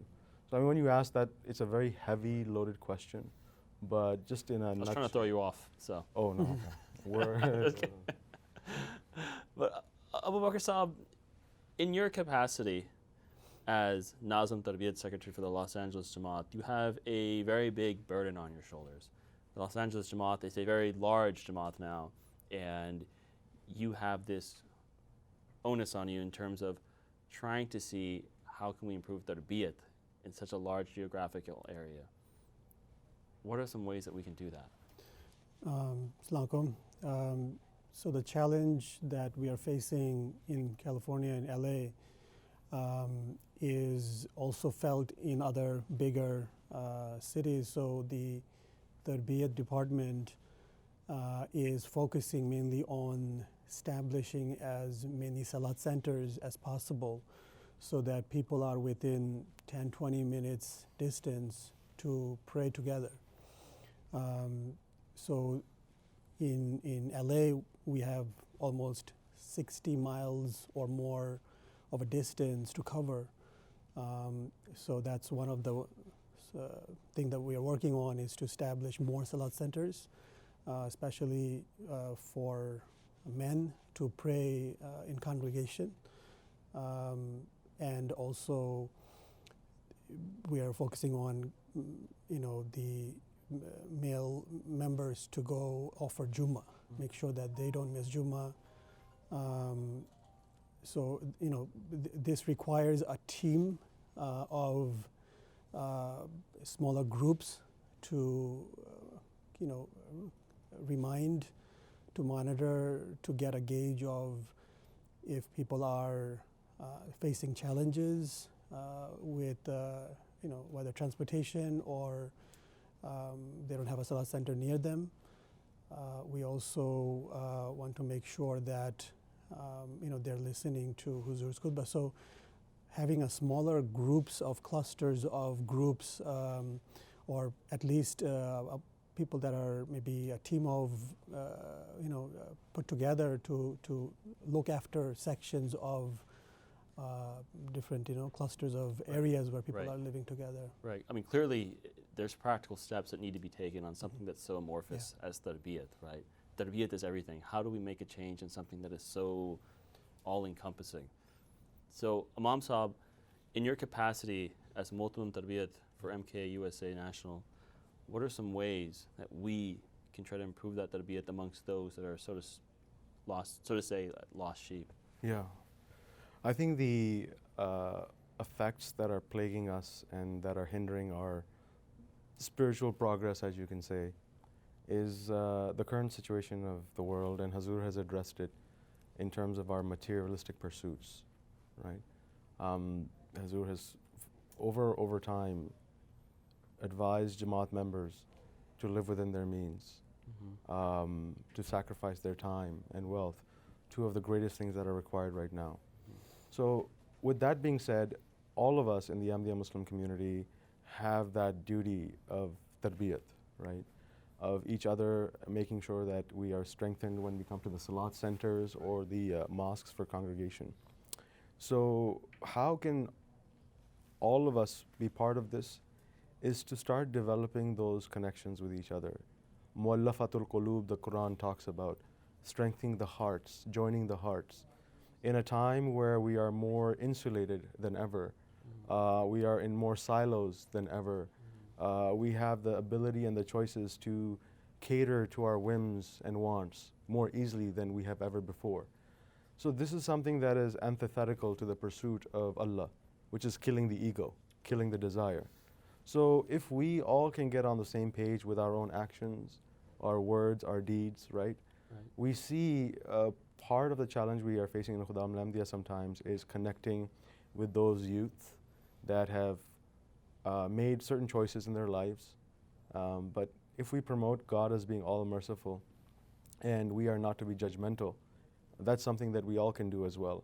And coming at it and coming at it with the level of the Prophet ﷺ, who had always exemplified the concept of husn zan, giving the other person the benefit of the doubt, right? So again, I think there's a lot of things that we can do, but the real grassroots efforts come from all of us, where we have in our phones those contacts and those connections that we haven't contacted in a while. Maybe just reach out to them, invite them, not over anything that's like doctrinal, you know, but something over a sports game or something that would attract them to their interest. I feel like that's very important because here in America, the tarbiyati issues that we face here are different than like the tarbiyati issues they face in Pakistan. Living in the West presents certain challenges, and especially now that we have generations of Ahmadis, particularly here on the West Coast, who born and raised in America, and now their children are coming to age in America, where they kind of understand some of those challenges. What are some ways that we can understand and face the challenges in the West while still maintaining our Muslim identity here in the U.S.? I mean, this is a very important question, and from our standpoint, the Ahmadiyya Muslim community standpoint, we have no qualms about living in the West. Actually, we have flourished in the West. If you look at our numbers in terms of our physical growth, the Jamaat has spread. The thing about this is that those challenges that are faced here and the challenges that are faced there, the root of those challenges stem from the same root, which is a lack of confidence in oneself. The reason we have a lack of confidence in oneself is because of the connection we have with our Creator. Right. You see godly men walking into situations where they are undermanned, they are against all odds, and you see Allah's nusrat coming through. I just wanted to remind all of us that those challenges are not new or not different, because when, and this is an excerpt from Hazrat Khalifatul Masih Sani, the second Khalifa of the Ahmadiyya Muslim community, when people started making their way here to the West, they would go and they would seek counsel, they would seek advice, and one of the counsel that I sought, which I thought was very profound, Hazur had counseled a family saying that, listen, you're walking into the lion's den, right? And there can only be two outcomes of walking into the lion's den or the cage. Obviously, the first is you're going to be eaten up alive, right? You will have to succumb to the whims and wants of that beast. The second thing is you make yourself so confident that you walk into that cage, and with your level of awe-inspiring character, you mold that lion to follow your lead. So we are here for a purpose. If it's to acquire wealth and resources, the Promised Messiah ﷺ has told us, as long as we leave the Quran, we will never be able to attain the success of the West in terms of material progress and growth. So we stick to the Quran, we stick to the fundamental principles, that's where our success lies. That's right, that's right. And it's an important point that we shouldn't have this type of inferiority complex growing up in the West. I think Hazrat Khalifatul Masih Rabi Rahmatullah in his Detroit address talked about that specifically. And it's being that something that we should recognize that, if anything, individuals that do not have this treasure of Islam should have this inferiority complex. Well, if you study in Islam in general, you'll see Europeans back in the so-called Dark Ages. It was the enlightened ages of Islam. They would come to the East the same way we come to the West. Right. Try to dress up in their suits like I am right now, trying to get the garments and the caps. They found the use of soap for the first time, very novel introduction, right? Right. So we have a lot to be proud of. Right. If it wasn't for the early Muslims at that time, we wouldn't have the Greek philosophy that we have today. We wouldn't have all the mathematics, we wouldn't have the algebra, we wouldn't have all these things that are derived from Arabic, just translated later on. And that is the beauty of Islam Ahmadiyyat. It's bringing us back to our roots, it's bringing us back to that tarbiyat, which is so important to us. Now, we'll go to some clips and return back soon. When we see the guests are enjoying the food, So we, mashallah, feel the sense of achievement. If the Jamaat members, they enjoy the food, they are happy, so Allah Ta'ala will be happy with us. So we get a hope that we will get rewarded for that. I have about 24 team members. They are working day and night, mashallah, to achieve our goal. This time we slaughtered live goat. First we selected the healthy goats, then we slaughtered, and I'm preparing the, if you want to see that, these are freshly slaughtered goats, and 2 wheels. So to provide Jamaat high quality meat. This time we have added about 4 stoves. 2 outside, they run with the liquid propane, and we bought 2 extra stoves. They run with the natural gas. So, and we have separated outside, and the tea stall we have on the different spot. This year we have added pasta as a new item. For those Jamaat members, they don't want to eat spicy food, or for the kids, And that is the reason that we have made one separate section to prepare pasta. So this is our tea section, and the in charge for the tea, Rai Muzaffar Saab, he is preparing tea for all our guests, almost 24 hours. No break, no break. Everybody, see, this is Bhatt Saab. He is working from maybe 5:30 in the morning, and he prepared halwa puri and puri, and he is serving also, and he started his next assignment. He is cutting the paneer, and he will fry it, and we will add this paneer in the spinach, fried spinach. So in Desi style, we say palak paneer. Dr. Khalid Sheikh Saab, very dedicated person. He has been serving Jamaat in this department from last 40 years. And I have requested, as a special request to Dr. Saab, he came last night. He prepared chana and halwa. And he came at 5 o'clock in the morning to prepare all this. This Latif Saab, he came from the Astan Jamaat. Very helpful, very knowledgeable, and very experienced person. He is a Mirza Saab, the office secretary in up north, Pittsburgh, California. Abdul Qadir Sahib, he is a very experienced person over here. Whenever we have to ask, and for the preparation of food, he is helping us. I would like to thank you very much for all of my team members. They are working day and night, and without any rest. I request prayers from all of our Jamaat members. So just pray for us, for each team member, that may Allah reward us.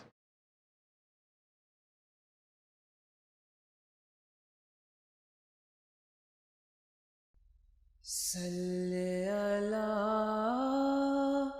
Nabiyyina,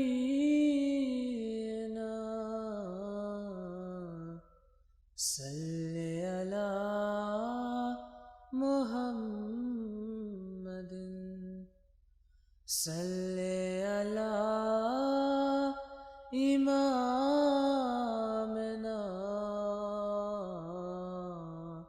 Salli ala Muhammadin,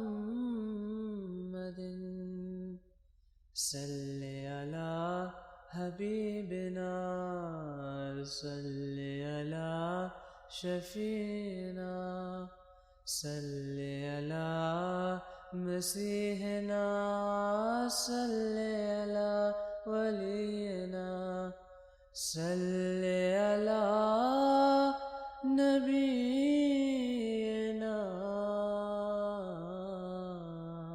Salli ala Muhammadin, Salli ala Imamina,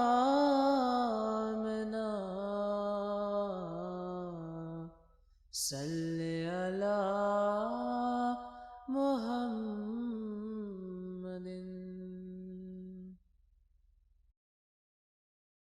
صلی علی نبینا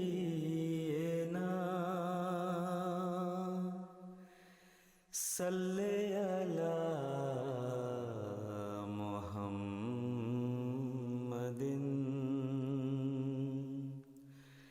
صلی علی نبینا صلی علی محمد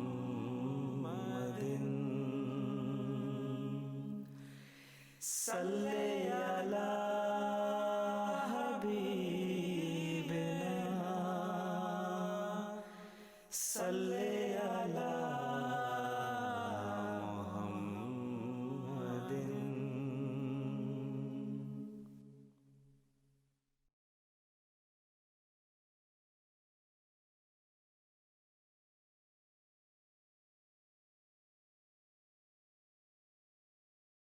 ولله الأسماء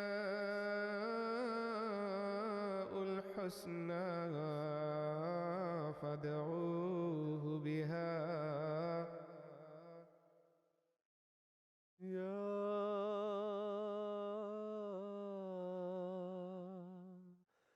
الملك.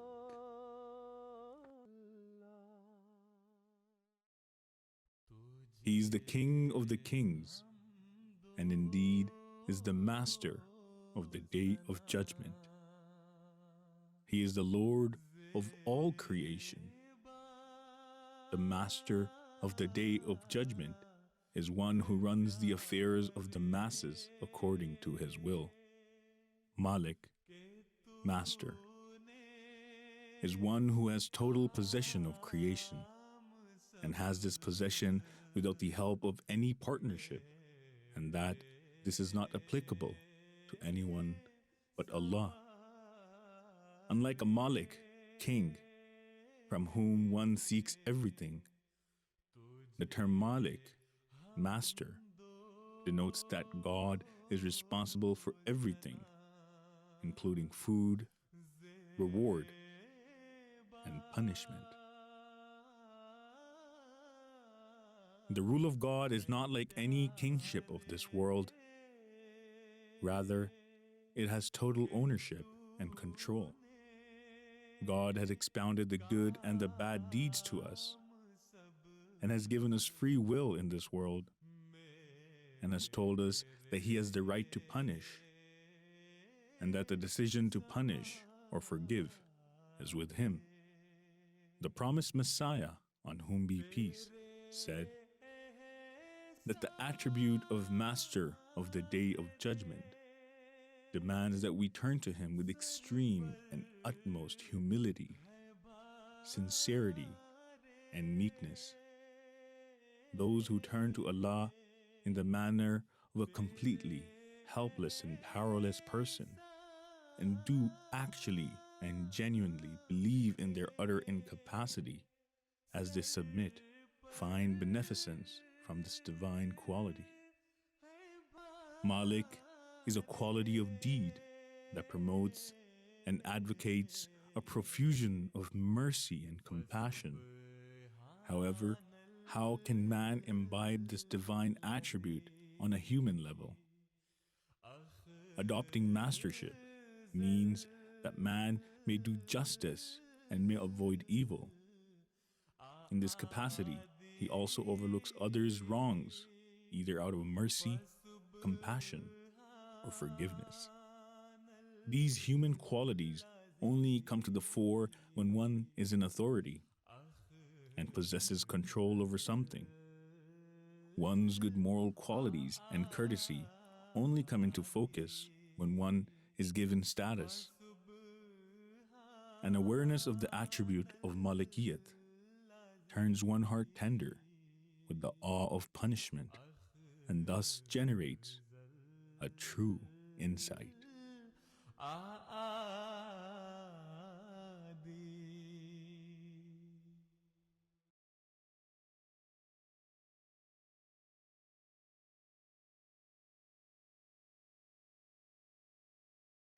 on 20th October 2018, when Hazab came to our mosque at the summit.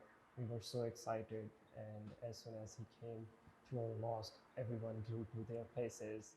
खिलाफत के ही साए में बसर हो जिंदगी सारी खिलाफत के ही साए में बसर हो जिंदगी सारी. The whole atmosphere was totally changed. The slogan of Nara Takbir and the replies of Allahu Akbar was surrounded all over the place.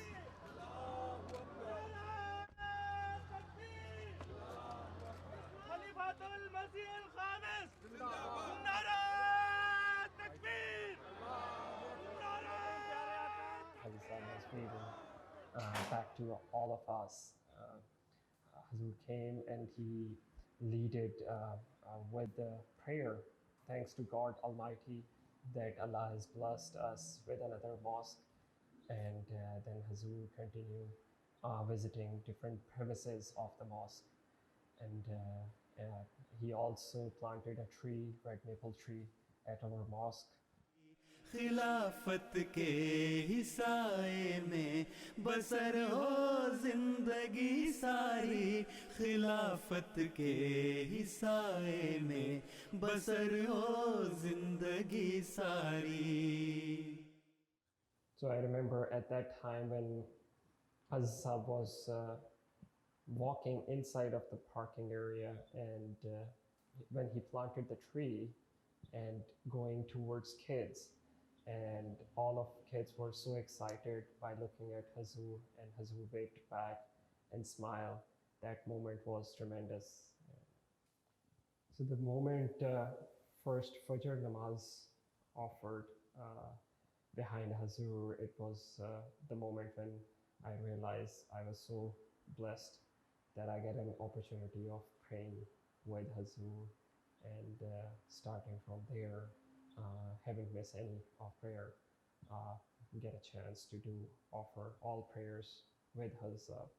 So everyone was working so hard, starting from Tifl to Ansar, Lajna, Khuddam, the security duties, and as well as cooking food, preparing for any banners, and organizing all of our Jamaat members.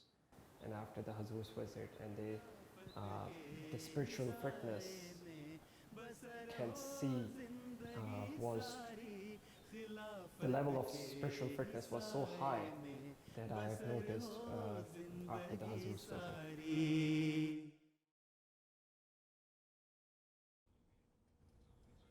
Assalamu alaikum wa rahmatullahi wa barakatuhu.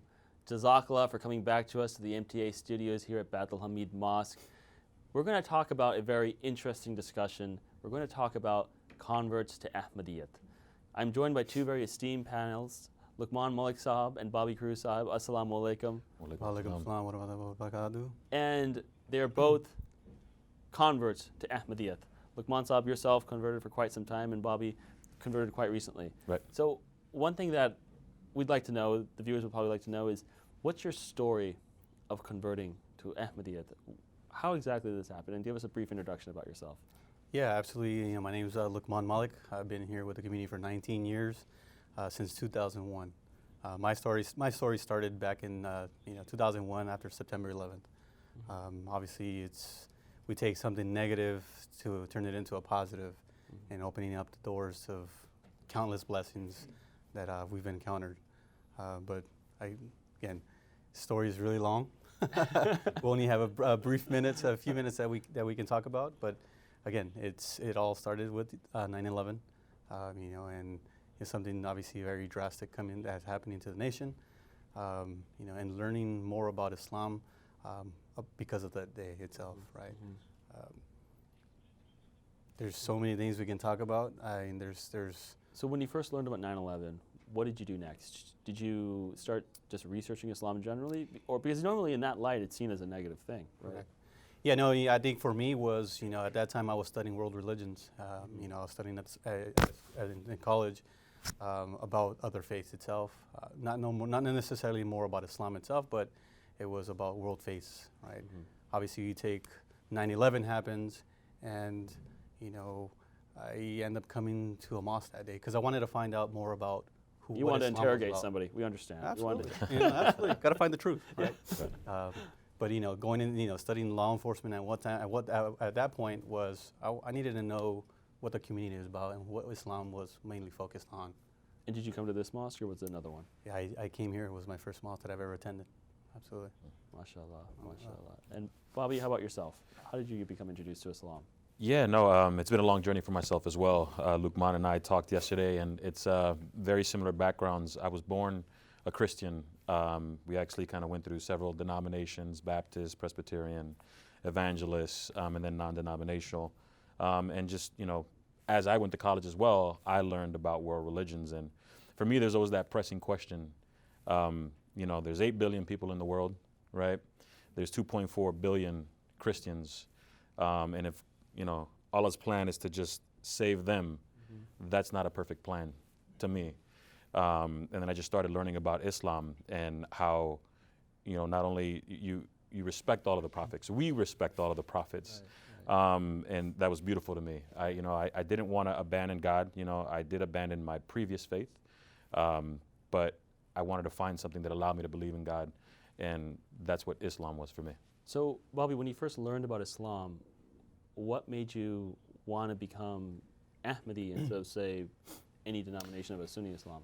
You know, my introduction to Islam was through a friend, Jaleel White. It seemed like every time we would talk about religion, it was more of a debate. Yeah. And you know, when you dig deep, you see that there's a lot of things that exist in you know, Sunni or Shia Islam that's very similar to Christianity. There's these, you know, mythical things that are separate from what's in the Quran. But Ahmadiyya, you know, when I first read the words of the promised Messiah, alaihi wasallam, I got goosebumps. The concepts that science and religion are not separate. That, you know, that there's perfect harmony, and that, you know, Allah created the world, and so you can look, you know, to nature to see His rules, and I just thought that was beautiful. You know, I've never come into, you know, any religion that, you know, so beautifully merged together science and religion and logic. Yeah. So very well said. Look, what about you've been, you know, for me, you're pretty much a born Ahmadi because I was grown up seeing you. What have been some of the difficulties, though, coming into the Jamaat and, you know, not being from the Jamaat originally, so to speak? I mean, there's so many challenges. Right. I think every day we face a challenge. So that's, you know, that's our jihad that we wake up every morning. You know, we leave our families behind. Yeah. Right. At one point, you know, I think every convert who's accepted the message of the promised Messiah, Islam, you know, we go through certain obstacles that affect us daily, affects our families, and especially if you're single, you're going to face challenges, and while you're trying to get married. Right. But at the same time, it's those challenges of, hey, can I go to church with my family? How do I handle Christmas events? How do I handle birthday parties? And then obviously you go through that, but that's that daily struggle. I think the biggest thing for somebody who's been here quite some time now, I think going on 19 years, right. The biggest thing is our events that we're holding today, right? What we're doing right now, the tremendous amount of guests that we have for Jalsa, the leadership, the obedience that we go through, you know, as a khadim, right?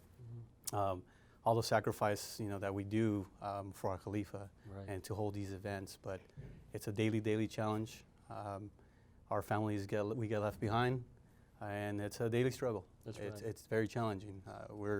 I've been here 19 years, and we continue to learn something new every day. Right. I mean, absolutely. You're well said, though. It's a jihad, and that's something absolutely. That we have to grow and face and develop as ourselves. And one of the jihads that we face is being that better self every single day, being that better person. But coming to Jalsa, having these conversations are ways to improve oneself. And what better way to also improve ourselves by watching a clip and going to Langar. Salam to you.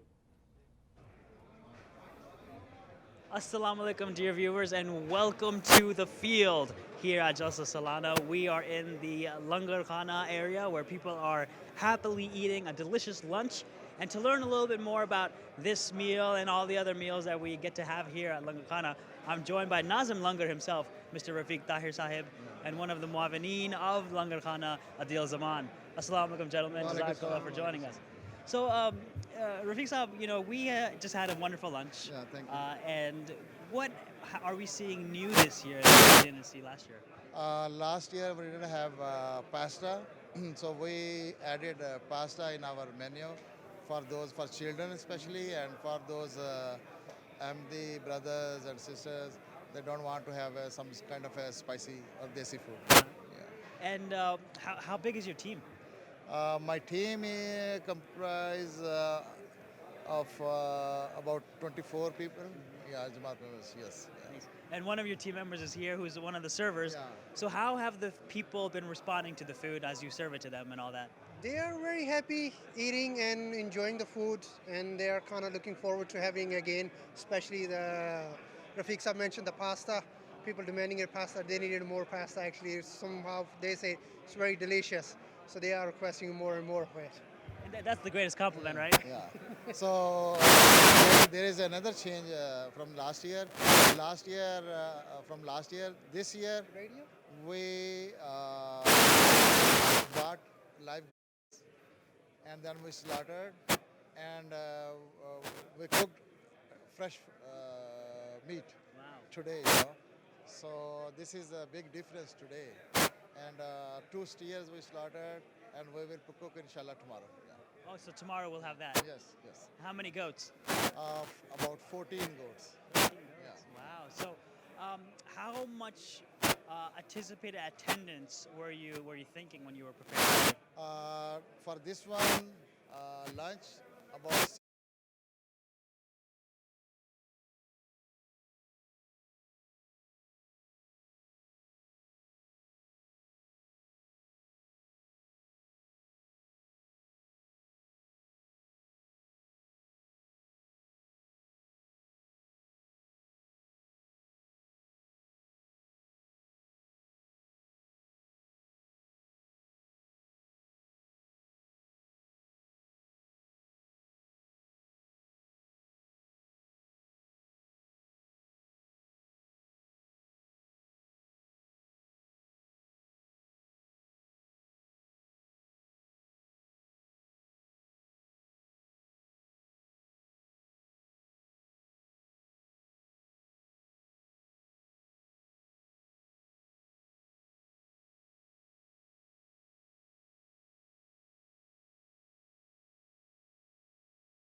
Salli ala nabina, salli ala Muhammadin, salli ala habibina, salli ala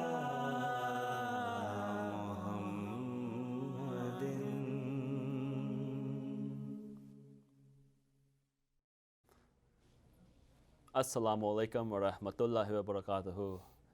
जैसे हज़रत मसीह मौद अलैहिस्सलाम ने फरमाया, बाद में आएंगे और बाद में बढ़ेंगे. The converts will come later, but they'll go even further. So to continue that discussion, we have with us Isra Siddiqui Saab and Sebastian Serrato Saab. Assalamu alaikum. Wa alaikum salam rahmatullah. So, Isra, could you tell us a little bit about your story of joining Islam? Well, my story's a little different. I actually came into Islam before I came into Ahmadiyyat. As a young man, I was very intrigued by theology, I would say. It was very interesting to me that there were so many different religions. However, you know, if there's one God, why is there so many different religions? So through my comparative studies, I found that Islam is the only religion that actually explains that. Nobody else really explains that. So clearly it's written in the Quran that, you know, Allah sent prophets to all the people, you know, in different times. So that's what drew me to Islam. Ahmadiyyat came a little later, basically by chance, quite honestly. I had been reading Ahmadi literature for many years without really realizing it. And I just attended a masjid in my neighborhood I never attended before, and it happened to be here at Batul Hamid, and that was my introduction to Ahmadiyyat. MashaAllah. Alhamdulillah. So how did you first get introduced to Ahmadiyyat from Islam? And what made you feel like, okay, this is the truth, versus where I was before was misguided? Well, through my search of, you know, comparative and critical research of religions, I studied all different types of Islam, all different versions of Islam, and I was very familiar with these concepts of Imam Mahdi was supposed to come, what were some of the signs of his coming. So when I came here to Batul Hamid Masjid, right away I was kind of introduced to the promised Messiah. So by Allah's grace and mercy, I was open enough to study exactly, you know, right away, I wasn't turned off right away. I was like, okay, I actually wanted to study to kind of disprove it, quite honestly. And what I ended up reading was, I realized, you know, by reading the words of the promised Messiah, this is something I had been searching for my whole life, alhamdulillah. MashaAllah. So you almost came in trying to say, like, I'm going to show these guys wrong. But yeah, there was some process, skepticism yeah. because, you know, as I said, I was familiar with other people that had proclaimed to be the Mahdi and what their fates were. And what I found when I studied the life of Mirza Ghulam Ahmad alayhi salam was that, you know, these things did not fit with his lifestyle. Like the things he was writing, and to see the success of the community, the caliphate that was, you know, at the time when I came in was Khalifatul Masih Rabi, Rahimullah. You know, to see these things struck me, it was a sign to me because I knew that the caliphate was a sign of the Imam Mahdi, alhamdulillah. Sebastian, how did you first be introduced to Islam? Yeah, so similarly, you know, I grew up Christian and kind of fell out from faith through time, and kind of had a problem with authority and faith. So I came with a lot of questions and a lot of criticisms, and no one could answer it. It would always fall back to faith, and I was always so jealous of those people who just, of religious people who just proclaim faith. And for me, it was something that I couldn't understand. I couldn't grasp it. And my story kind of falls back on a lot of heartache, pain, and pressure. And so one day I kind of submitted and just asked God to please just show me a sign that I could hold on to, and it would never be questionable to me. And so, alhamdulillah, I was shown a sign. And you know, signs are different. Some people can pass it off, but for me, it was the perfect sign. And one of those signs even was one of the first Quran I bought was the Ahmadiyya Jamaat copy, and things just lined up, and it was more than coincidence, and I couldn't let it go.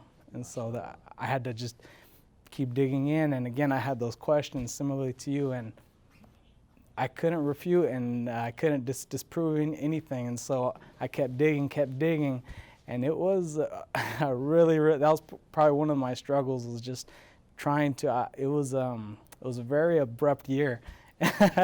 Lots of studying, and I sometimes I joke and apologize to Imam Khalid Khan because I just kept asking. I kept peppering him with questions, and he kept giving me resources, whether they were published books or from the Jamaat or online publications, articles, and I just kept eating them up and going through them, and finally one day I was comfortable enough to commit myself. MashaAllah, MashaAllah. So then, through that process, did you find it a bit difficult in the sense that growing up in America, growing up with Christians around us, growing up in a whole different lifestyle, to convert as an Ahmadi Muslim, there certainly were some hurdles. How did you deal with those? Yeah, luckily I'm kind of a solitary person, and so I don't let outside distractions influence me too much. You know, that can be a hindrance and a strength, Right. but I try to use it as a strength, and I really blocked out a lot of the outside criticisms, and I'm still honestly working on becoming more open with myself, more open with my community, more open with my family, and it's still a struggle, honestly. But like I said, what I saw and what I experienced was just it was incredible, and I couldn't turn away. So for me, that prayer was just the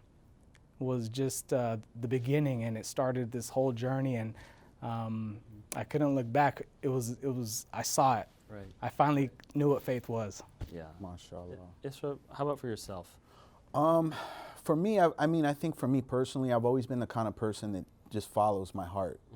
I do what's on my heart, and really, nobody can really influence that. So I was similar to where, well, I would say once I was intellectually convinced, then the spirit caught up. And then once you start to pray and you fast and you have these experiences where Allah is guiding you, and you know, you will have signs that might be just for you that you will recognize. And then you have these experiences, you have true dreams, you have these types of things that happen to you to where, and sometimes there's a struggle. I mean, I'm fortunate, Allah had mercy on me.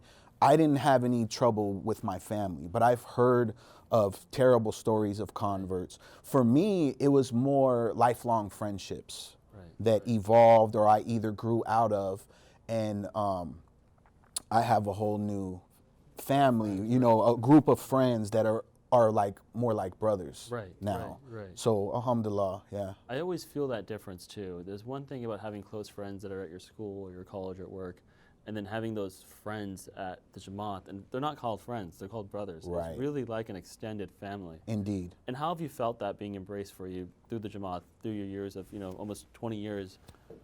I as an mean, Ahmadi? this is my family. Right. I've been acclimated into the community so many years.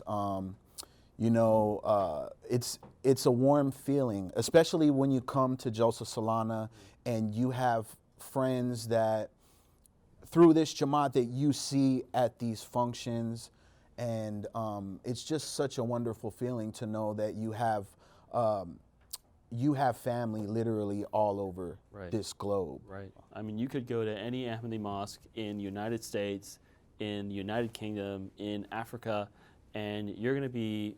You'll have a safe place to stay, somebody to feed you, and yeah, absolutely. You're going to be taken care of.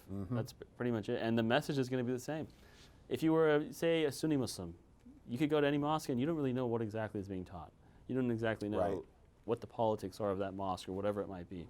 In the Ahmadi mosque, you know what you're going to see. Well, and that's the sign that this is a divine community, is that no other worldly organization could operate the way the Ahmadiyya Jamaat does, with one central leadership and members that have unquestioning loyalty to the system of it. And speaking about that central leadership, did you have the ability to meet Hazrat Khalifatul Masih Rabi? Yes.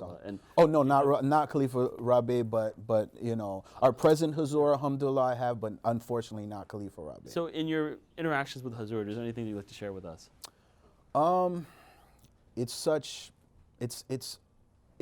hard to articulate. He has this light in his face. Yeah. And when you see him give the khutbahs, he has a stoic aura about himself that could possibly be intimidating. But then when you're in his presence, the warmth that he exudes, it's beyond some. You might say somebody like somebody close to you in your family or something, but more than that, it's hard to articulate until you're actually there. And if you understand who he is and what he represents, he's the representation of a prophecy that was made 1,400 years ago in the truth of Islam. Right. And that's just such an amazing, humbling thing to think that realization of that prophecy is so readily available to us. Even though we're on the West Coast, we could take a 12, 15-hour flight, be in the UK across the pond, and be in the presence of that prophecy being fulfilled, be in the presence of Hazur.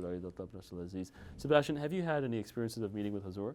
Yeah, I was blessed enough to be invited to the UK Jalsa last year, and so it was an incredible experience. I really wish anyone who was able to participate to take the journey and see Islamabad and the mosques, and yeah, so I was lucky enough to take to partake in both the group malakat from the U.S. delegation as well as individual malakat. So similarly, when you first see him, he's like that stoic face, and you don't know what to expect. But when you open the door, he just invites you in, and it's warming and comforting. And for me, he had the perfect answer for me. I didn't want to take up too much of his time, so I had a simple question was, what did he expect from me as a new convert? And he simply said, if I knew the 5 pillars, and he said, that's it. It's simple. Being a Muslim is simple.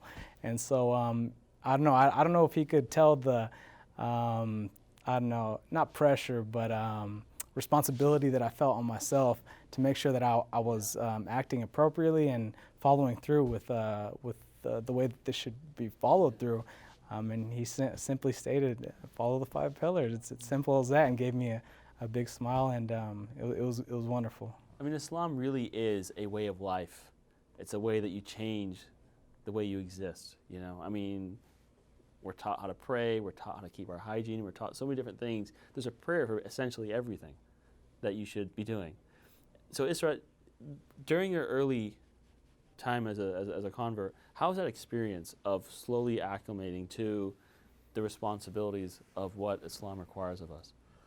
Well, one of the beautiful things about Islam is there's a reason, and the reason is a lot of times articulated, or you can see if Allah forbids something or suggests us to do something, and if you really study the logic of it, there's always seems to be a reason. And for me, and you mentioned it, you articulated it perfectly, Islam is not a religion in the sense that Westerners understand religion as, you know, this is the real world and God is in his house of worship, where Islam is so comprehensive to the point where you mentioned we're given instructions on how to keep our hygiene, how to deal in business situations.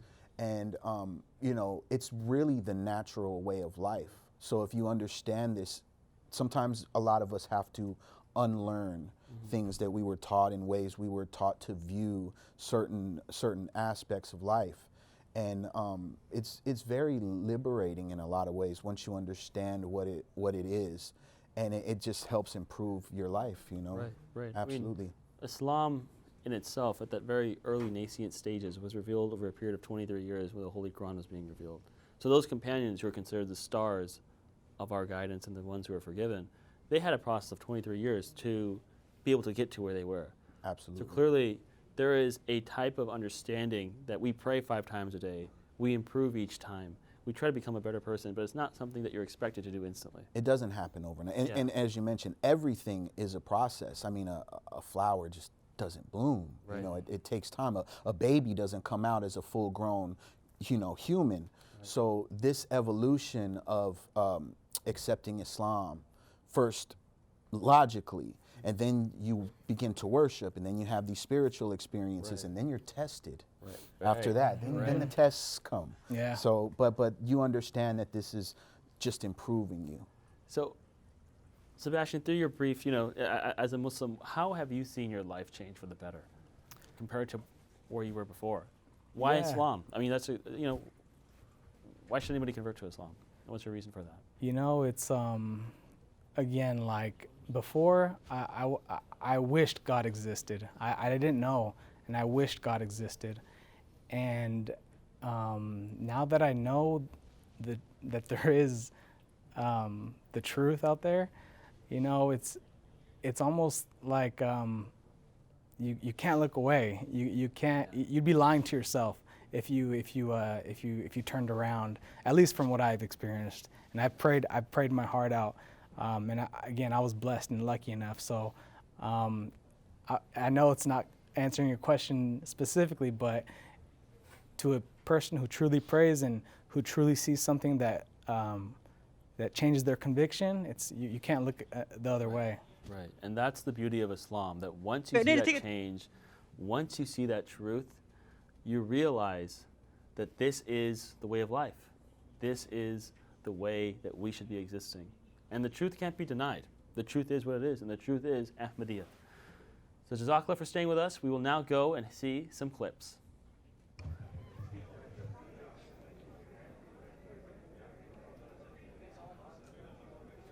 Assalamu alaikum, dear viewers. We are out in the field here at Jalsa Salana, and we are here with Dr. Kamaluddin Ahmed, who is coming from the Midwest to help at the Jalsa Salana West Coast. Assalamu alaikum. Wa alaikum salam. Now, Dr. Saab, what brings you out here today? What are you doing? Basically, just to be with our brothers and help around in all the Jalsa activities. Brought my family, my kids over here so they can feel the environment at least twice a year. So the repetition, as we say, always is good. So that's what I'm here for the betterment of myself and helping others too. Now we are here in the public affairs side of the Jalsa. What's happening today? What's about to happen? So basically, we're expecting a lot of guests who are coming in, and they might not know much about our Jamaat. So our job over here is just to educate them as much as possible with the videos, the books, literature, whatever we can, and basic education of them. A lot of people, they have a lot of misunderstandings, so we would like to talk to them and try to answer to the best of our abilities and help that way. Cool. And how many people are we expecting this year? 80 plus guests. So hopefully we'll have more, but we have more 85 registered, and we are expecting about more than 100. Excellent, great. Well, Jazakallah, Dr. Saab. I see we have people coming in, so I don't want to hold you up from your duties. Jazakallah, and all the best to you. Thank you. And now we also have Sufyan Faruqi, who used to be a native of California, still is a native, but is now in the UK. Yes. So welcome back. Assalamu alaikum, good to be here. And it's good to have you back, man. And you're over there in the UK working on the Voice of Islam radio show that a lot of people know about. But what a lot of people don't know about is that your roots in the radio were actually here in America. Tell us a little bit about that. Absolutely. Some years ago, I believe it was under the Sadarat of Dr. Fahim Yunus Qureshi, and his Mu'tamim Tabligh at the time was Bilal Rana. And during that time, Khudam al-Ahmadiyya had the opportunity to start the Real Revolution radio show, and it was mainly on the internet through a podcast. And from those humble beginnings, somewhere along the line, I ended up in the UK, and now I'm doing similar things for the Voice of Islam in the UK. So it's just grown. But the message is the same, right? It's all to propagate the true teachings of the religion of Islam and the beautiful message brought to this world by the Prophet Muhammad ﷺ and the promised Messiah al-Islam. So the past was radio, the present is radio. Do you see a future for radio too? I think there'll always be a space for radio. You know, it reminds me of the poem of the promised Messiah ﷺ, where he said, "Awaz aa rahi hai ye phonograph se." So I think in fulfillment of that prophecy, you'll always have some form of audio means of spreading and conveying the message. And we see radio stations throughout the continent of Africa. You know, everybody's replicating what we're trying to do as well. So it's great to see, and I think there'll always be a place for it because, I mean, at the end of the day, we have to spread the message. It's our job to spread the message of Islam and Ahmadiyyat, and whatever means necessary to do that, whether it be radio, television, or other means in the future, who knows? We just have to keep carrying that message forward. And radio is one of the few ways to enjoy something while driving, right? So how is that being received in the UK? Yeah, so in the UK, Voice of Islam radio is broadcast on digital audio broadcast. So you need a special type of medium in your vehicle to be able to listen to it. So while you're driving, it's really interesting to just turn on the radio and hear the sound of the azan or hear people talking about Islam, Ahmadiyyat. And alhamdulillah, it's picking up traction, but there's still some work to do. And inshallah, we just pray with Hazur's guidance and Hazur's prayers that we're able to fulfill that mission that he set out some years ago for us. Perfect. So for the people who are out there and wanting to help with that work, what can they do? Actually, surprisingly, there is already some involvement in the Voice of Islam radio in the UK from people here in the US and in Canada. I mean, our listenership, if you go online to voiceofislam.co.uk, anybody worldwide can listen to the radio station. And we actually have a large number of people in Canada and in America helping us out with social media, with producing content to put up on our social media platforms, and photos and show prep and script writing is all stuff that people can help get involved with to help Voice of Islam in the UK. Okay, excellent. Well, Jazakallah Sufyan Saab, and Jazakallah for all the work you've done here and with the work you're doing over there in the UK. You know, Thank you for it's blessed. having me on. Jazakallah, sir. Appreciate it, sir. And now we also have Hada Zafar, who is part of the Amur Kharja team. We spoke with him earlier in studios. Assalamu But now, wa alaikum salam. We're now in the field where the action is about to happen. So tell us what's about to happen. Yes, alhamdulillah, the guest session is about to begin. So we have all of the guests that we've invited from around Southern California who are now arriving. So we have leaders from different faith organizations, like the president of the Mormon Church here.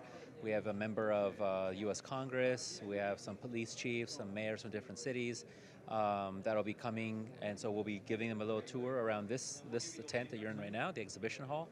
And then for about half an hour, showing them some of the model mosques that have been made, all the different translations of the Quran, in particular the nine fundamentals of the pathway to peace, and then after this, they'll be taking them inside and actually have the guest session. So we're very excited. After this will then be the dinner with our guests, but trying to ultimately build relationships and help them understand what our message is, give our guest speakers an opportunity to deliver a message to our membership as well. So yeah, from an external standpoint, this is the main event of the 3-day weekend. Nice. And looking back at 2019 as we finish up, we had some incredible media outreach happening through the work of one of our sisters in the Midwest. Tell us a little bit about that. That's right, mashallah. Our dear sister Dua Ahmed from Oshkosh went viral, quite frankly, because of her heroic efforts in Oshkosh when there was a shooting, gunshots heard inside her school. The teachers, for some reason, just said run. There was no necessarily a drill. They said just run, and all the kids spilled into the streets. Our masjid, by Allah Ta'ala's grace, is right across the street from that high school. And Dua saw kids running towards the mosque, so she went there too. And our security footage caught it on tape where she entered in the security code, opened the door and stood there and was yelling for people and led at least 100 kids inside the mosque. So although there was no active shooting happening at that time, they don't know. They heard gunshots. So she heroically saved the lives of 100 people in her mind. And so our masjid became the safe haven for those students. So for good reason, she herself received a lot of media attention. A lot of people wanted to talk to her. But then also our masjid as a result, and this conversation emerged that a mosque was used to house innocent people from danger. And so to see our mosques, just like Hazur had said in his Philadelphia address, that we will be here to wipe the tears of our neighbors in times of despair and grief, and that's exactly what happened that day, mashallah. And as we see from the example of Dua, and as what we'll see today later, public affairs is something that's happening all the time. And we can utilize the mosque in so many ways. So we're going to pass it back to Osama, who is in the mosque, who's utilizing that masjid in a different way, but making it a studio. Osama, back to you. Jazakallah salam. We're here joined with very esteemed panelists of Majlis Qudam al-Ahmadiyya USA. I have with ourselves Sadr Saab, Dr. Madil Abdullah, Naib Sadr Intisar Mali Saab, and Regional Qaid Saab, Zakaria Sayyid. Assalamu alaikum wa rahmatullahi wa barakatuh. Wa alaikum assalam. So, Sadr Saab, alhamdulillah, we've had a very successful year by the grace of Allah of Majlis Qudam al-Ahmadiyya. What are some of the achievements from the past year?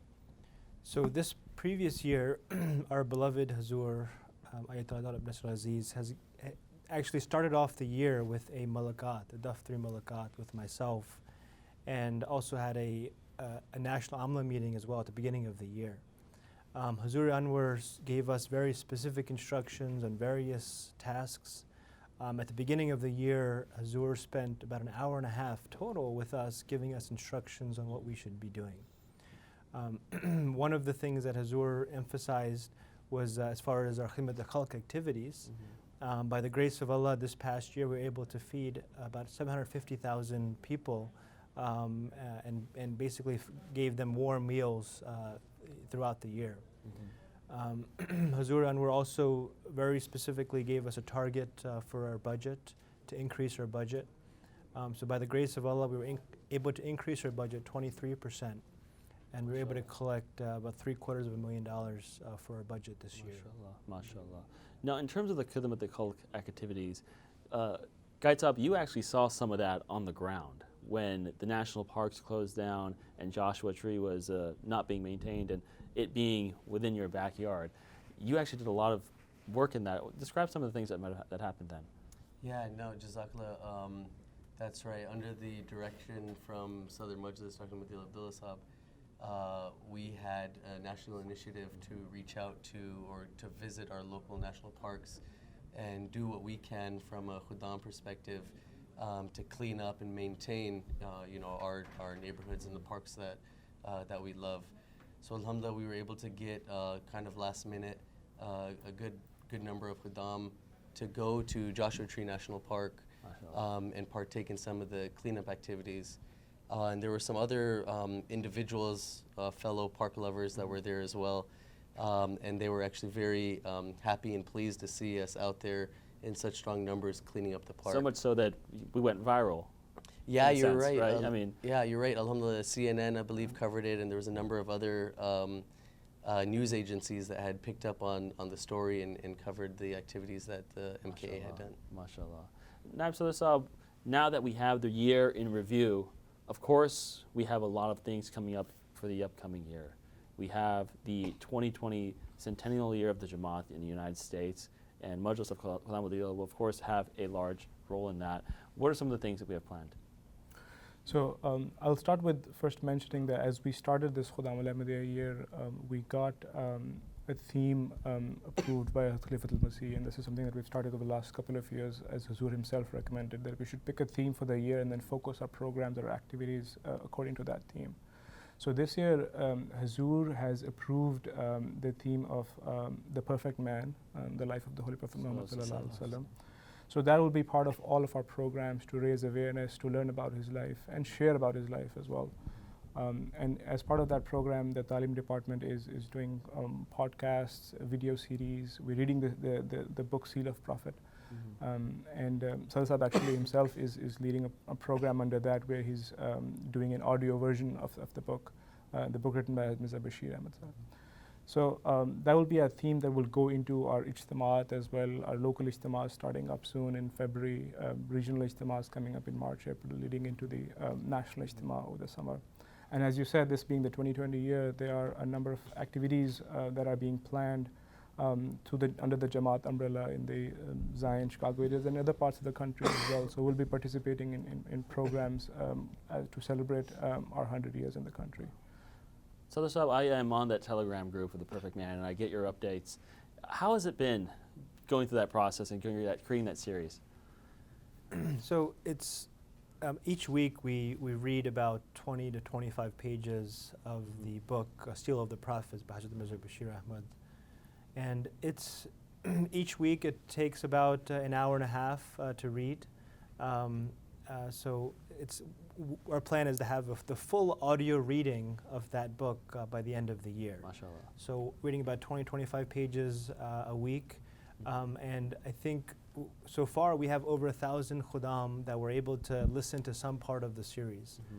So we're very happy that people on their way to work, people when they're in the car or they're at home, they're able to listen to the audio version of that rather than reading it. So we want to have as many ways possible for the people to learn about the life of the Holy Prophet Muhammad sallallahu alaihi wasallam. So folks at home, instead of listening to whatever music you may be listening to, listen to the voice of your Sadr, listen to the audiobook, and really get a glimpse of the taste of the life of the Holy Prophet Muhammad sallallahu alaihi wasallam.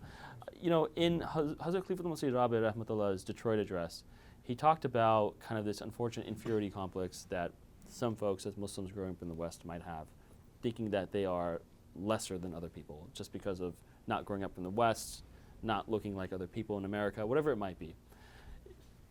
When we look at the life of the Holy Prophet Muhammad sallallahu alaihi wasallam, we see a perfect example that if we follow, it makes us like those stars in the galaxy. It makes us shine. And makes us have that nur that Hazrat Masih Maud mentioned in his community.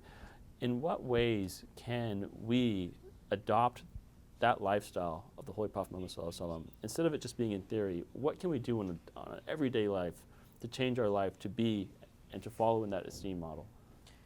If you look at the life of the Holy Prophet Sallallahu Alaihi Wasallam, he lived not just as a prophet or just as a general of an army or just as a husband or just as a father, but he encompassed so many different roles.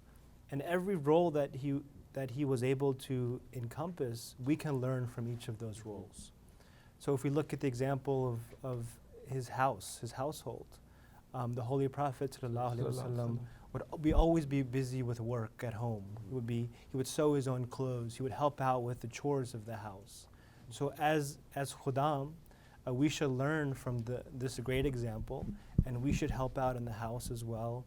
We should help out with the dishes, help out with the household chores, and make the work of our wives easier. Right. So in the same way, if you look at the example of the business trades that the Holy Prophet said, that what he made, we can translate that to our daily lives as well. When we're outside in the business world and we are making transactions or we're in the workplace, we should learn that we should always be completely honest with our fellow coworkers. We should always treat each other with complete justice as well. Right. And that's a very beautiful teaching that as Muslims we're very fortunate to have that life of the Holy Prophet Muhammad Sallallahu Alaihi Wasallam go through so many different stages and see how to live our lives. Other religions, their prophets don't have that same example just because of the reality of their living conditions. But for us, we can see the Holy Prophet Muhammad Sallallahu Alaihi Wasallam as he raised his family, as he lost children, as he was in business ventures early on with Hazrat Khadija radhiyallahu anha.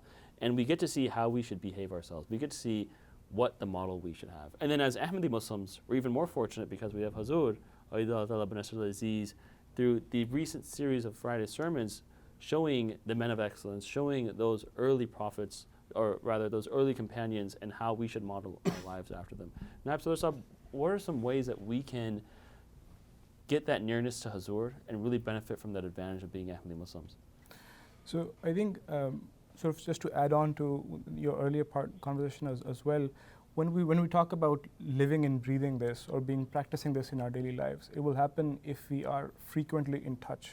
So if it's with the life of the Holy Prophet ﷺ, we have to be frequently in touch with it, not just having read it once, but have to keep reading it or sharing it or be talking about it. There are things that, if you look at his life, even before prophethood, he was a young man in a society which, as we read it, was even worse as far as social norms and culture is concerned. But he was still be able to stay on the right course there. And this was even before Khilafat, before prophethood. And even though he was being rightly guided by Almighty Allah himself, but his example of getting the titles of being the truthful or the honest person well ahead of those years. So if we read about these more often, we discuss them amongst our peers, then we'll be able to implement them in our lives. Just reading them once and forgetting about them, it'll be hard to internalize those. So extending that same concept towards Khilafat, a lot of us do have the understanding what Khilafat is and what's the status of Khilafat al-Masih. But unless we stay in frequent connection, and that connection of course is through the Friday sermons at the very basic level, but going forward, being able to write frequently to him, seeking guidance and prayers from him in our personal sort of letters. And then whenever we have the chance and the opportunity to go meet Huzur or pray behind Huzur, all these are ways to really get the blessings. And in this world, it's not that hard, even though we are far off, we are several hours away as far as the flight is concerned.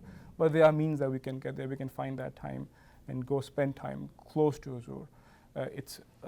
The theory is one part of it, knowing, but the spending time of close to Huzur, saying namaz behind him or writing to Huzur, that's how we can really practice and make it our internal sort of who we are as we live and breathe Khilafat, Prophethood, Muhammad Sallallahu Alaihi Wasallam, and the teachings of Islam. Indeed, Khilafat is a really amazing blessing and benefit that we have as Ahmadi Muslims, and if we don't take advantage of it by having that connection with Hazur, by joining our spiritual father, then it's a disservice to ourselves as Ahmadi Muslims. then it almost makes us as any different as any other Muslim, really. I mean, it's through Khilafat, it's through maintaining that constant connection that we can gain that nearness to Allah Ta'ala. Now, Qaid Saab, to switch topics a little bit, your region, the Southwest region, encompasses a lot of different Jamaats. How has it been trying to manage all that? Yeah, no, correct. So the Southwest region covers 5 different majalis, well, 5 now. There's Tucson, Phoenix, Las Vegas, San Diego, and Los Angeles. So as you may know, the Los Angeles majalis, there was 4 previous years. This year it was merged into one sort of mega majlis, if you will, for lack of a better word, which has brought its own challenges, a lot of benefits and challenges also from administration perspective.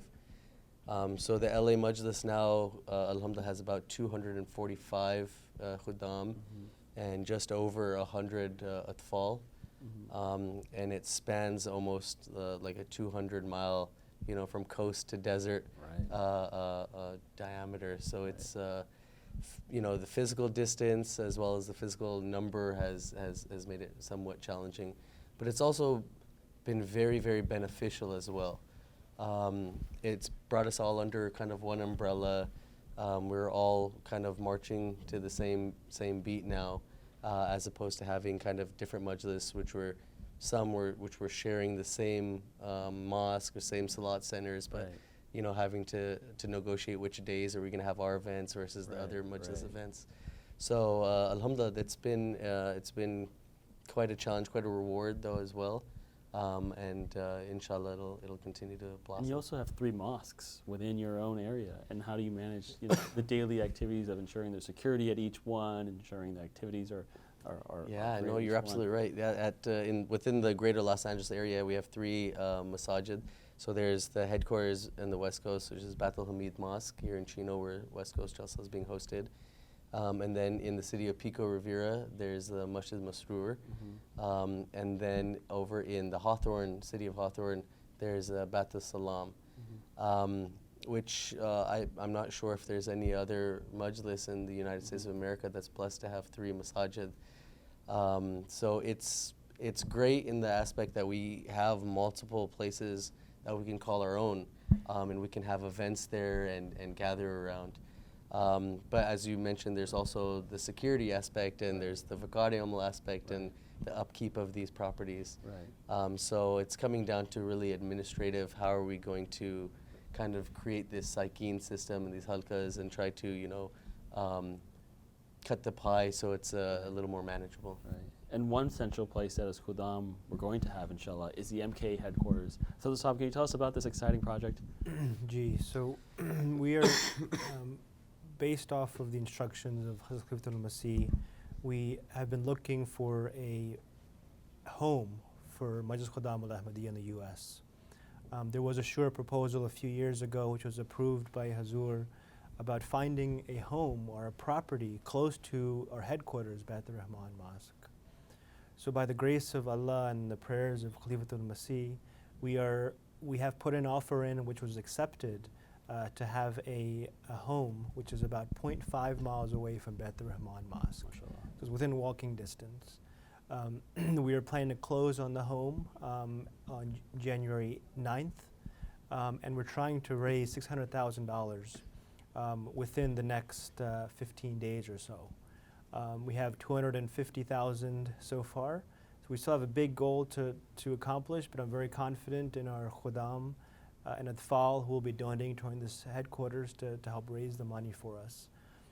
It's a big project. We're hopeful to have a conference room there, a rec room as well, offices, a guest house for if guests are coming from outside of Silver Spring, anywhere in the country or anywhere outside of the U.S., they can stay there as a guest house as well. So it's very exciting for us that this is the first time that we're hopeful to have a home for MKA USA. We're the only Western country that doesn't have a home like this. If you look at other countries, like the UK, for example, has 2 different properties that are owned by Majlis Khuddam al-Ahmadiyya. So we're very excited about this. It's a big endeavor. And inshallah, we're looking forward to hopefully having more after this as well. Inshallah, inshallah. And for those of you at home that want to donate, go to chanda.mkusa.org. But now we're going to go to Salambai with some guests from the USA Jalsa. Assalamu alaikum, dear viewers. Welcome to the field here at Jalsa Salana at the 34th annual West Coast Jalsa Salana. I am joined by Mr. Sam Fisk and Mr. Jeff Allison. Assalamu alaikum, guests. Peace be upon you. Welcome. Welcome. Thank you. Thank you very much. Thanks for having us. Thanks for coming. And I wanted to just ask, what brings you out here today? I'm a deputy chief with the San Bernardino County Sheriff's Department, and we try to come out to the community. Obviously, the Muslim community is part of San Bernardino County, and what a great opportunity to see what every religion does in our county, because we all live together here. And Mr. Allison, same question for you. Same thing. I'm part of the Sheriff's Department's Public Affairs Division. We have 6 deputies assigned to community relations and community outreach and interaction, and just making those connections within the community and being able to get together and interact today and share some information is a great opportunity for us. Excellent. Well, there's a lot of inner workings that the Ahmadiyya Muslim community has done with your office and vice versa. What do you wish, the larger segment of America knew about Muslims and what they knew about the Ahmadiyya Muslim community to help change the perception of Islam in the country? I think often folks listen to what's put out in the media, and there's always 2 sides to everything. Yeah. And finding out that the Muslim community is Americans, that they want freedom, they want peace, they want to believe in their God, just as all the rest of us do. And when you come to an event like this, you truly see it. You watch the kids running around having a good time, the parents, the grandparents, and just the outreach. I mean, as soon as you walk in, just the friendship from the moment we walk through the front gates till right now. So it's amazing. And I don't think a lot of folks know that. I think a lot of folks are just listening to sometimes what's being told to them on one side of the story. And Mr. Allison, we live in a very volatile situation. A lot of people are on polar extremes when it comes to issues. How do you think events like this can help shatter that echo chamber? Well, I think just the ability to share information in a welcoming environment. People have their misconceptions. They often isolate themselves and, like you said, live in that echo chamber where they're hearing one voice or one message only, when in fact that's not the majority of the community, that those outlying viewpoints don't speak true to day-to-day activities for the vast majority of any population, whether it's the Muslim community, Christian community, and just the communities together. As a whole, we are a community regardless of what faith we have. So being able to get together and speak with one another and a welcoming environment is just great. Great. Thank you, gentlemen. Thanks for having us here. Thanks for joining us here, and we hope you have a great afternoon session. Thank you very much. All right, thanks, guys. Appreciate it. Take care. Have a good afternoon. Take care. Thank you. Thanks, guys. Have a good night. Have a good afternoon. And now we have some more police chiefs who have come from far away, right here in California. We have some more neighbors here, and as we are taught in many religions, love your neighbor as yourself. And so we welcome you here. So thanks for coming. And could you just start off with a brief introduction? Yes, I'm the mayor of Chino. My name is Eunice Shiloah, and it's a privilege to be here once again. Well, Madam Mayor, thanks for coming by. And you, sir? My name is Wes Simmons. I'm the chief of the city of Chino, and again, it's an honor for us to attend this annual event. We've had a long-standing partnership with the Ahmadiyya community here in Chino. And Madam Mayor, how long have you had the honor to serve as mayor of Chino? Well, I've been on the council since 1984, so it's been a long time. So you've really seen the relationship between the city and the mosque really flourish in that time. What have you seen? Well, it's grown tremendously. I mean, the all-inclusive, love your neighbor, be forgiving, and it just works. It's been amazing, especially with the turmoil in the world. Mm-hmm. It's nice to have neighbors that you can trust, that you see the good side. So I love it. Excellent, great. And Mr. Chief, we see a lot of animosity towards Muslims.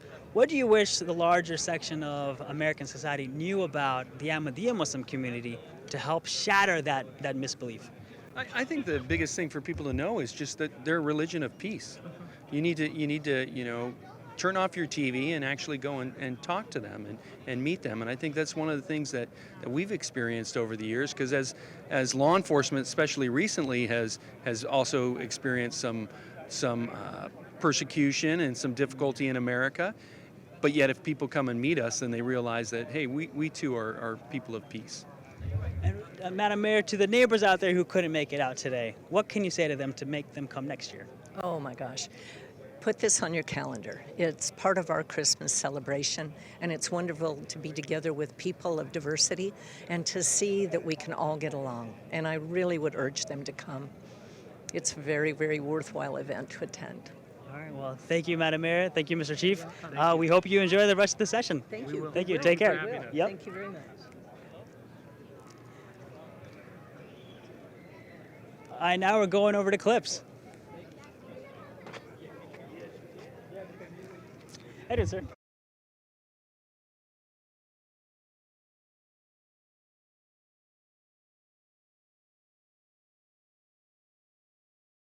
That means I'm the vice mayor. Oh, great. Just step over here, Mr.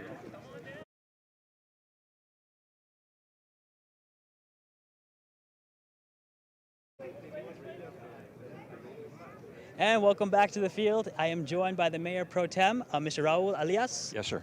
And Mr. Mayor Pro Tem, thank you for joining us. What brings you out here today? Well, what brings me out is, our city, Pico Rivera, is a recipient of the newest mosque. So I'm here to celebrate, celebrate our new neighbors. And you've seen the relationship evolve out there as we've acquired a new mosque. How have you seen that relationship develop with the neighborhood? Well, the relationship is perfect for what we want to establish there. Obviously, we're a working community. We're a God-fearing community, and again, your community it fits perfect with what what we wanted to convey not only to the world but to our community. Just perfect neighbors. Mm-hmm. Yes. Now, for the larger part of society that may have, some bad ideas about Muslims, what do you wish they knew about when you experienced your time with the Ahmadiyya Muslim community? Well, it's very positive. In fact, again, I'm a believer that that it's just a very small fraction of any community that sometimes provides a bad reputation for everyone that goes throughout. And the message is vital, and the message is necessary. And again, just the entire the entire philosophy, it fits perfect with what we want in our community. And what do you hope to get out of today's event? An understanding. As I mentioned to some of the leaders here, I may have a little problem with the pronunciation of names, but it only provides an incentive for me to come back next year because I will be able to pronounce everything perfectly. Well, we hope you have a great day today, and we will hope to see you next year too. Well, thank you very much. Thank you, sir. Appreciate it. So that is just the tip of the iceberg of who is going to be coming to the event today for the guest session. We are expecting over 80 people to come from the surrounding neighborhood during the holiday season, which is a very busy time for them as well. So we thank them for their sacrifice of their time to spend with us, their neighbors, and to learn how to love your neighbor as yourself in a different way. Now we're going to take a short break, and we'll be with you in a little bit.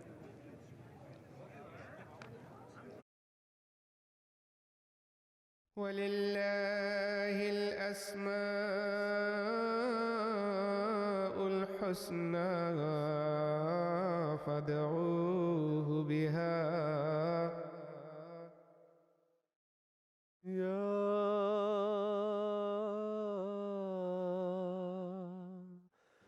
Quddus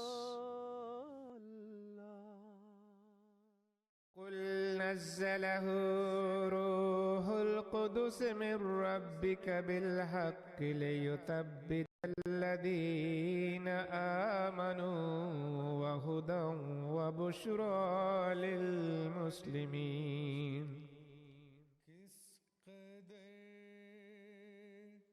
Al-Quddus is the Holy One who is free from all flaws, a blessed being in whom all blessings are amassed. Sanctification of such a being is to declare him pure and flawless. Al-Quddus is the composite of all purity, not merely free from flaws, but also comprising of all excellences, which are known and unknown to human perception. Allah is Quddus, and His nearness cannot be availed unless one is pure. There are pure people who extol Allah's holiness much more than the angels do, and they also spread it in the world. Among them, of course, the most excellent is the Holy Prophet, peace and blessings of Allah be upon him. The human adaptation and indeed beneficence of Quddus was at its most and best in the being of the Holy Prophet, peace and blessings of Allah be upon him. He admonished his followers to also seek this beneficence, and through its blessings remove any bias they may harbor. It is said that when the divine commandment for the forbiddance of alcohol was made public, pots full of alcohol were immediately broken, and liquor flowed through the streets of Medina. This revolutionary change was brought about through the Prophet's power of holiness. Famished, stricken with hunger and poverty, it was indeed the Prophet's power of holiness that brought about the blessings in the lives of the companions. The promised Messiah, on whom be peace, depicts the transformation that the quality of the Prophet's holiness brought about in Arabia. This Prophet was created from the light of Allah, who spread his fragrance to take Allah's beneficence to others, who removed what was false and manifested most luminously in his truth. He guided people who were but dead of soul, made them civilized, and took them to the lofty stages of spiritual discernment. Their drunken nights were transformed into nights of worship of God, and their drunken mornings were transformed into the morning prayer, tasbih, and istighfar, seeking forgiveness of Allah. In the current age, we have witnessed the manifestation of the holiness of the promised Messiah, on whom be peace. Today, we stand witness to the true reflection of the Quddus God on earth in the divine system of Khilafat-e Ahmadiyya. Fortunate are those who recognize it and benefit from its spiritual power.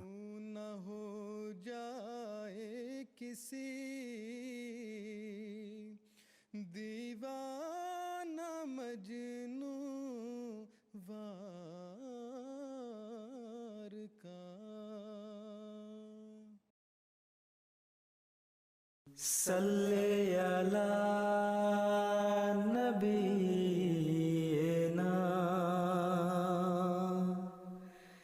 salli ala Muhammadin, salli ala nabiyyina, salli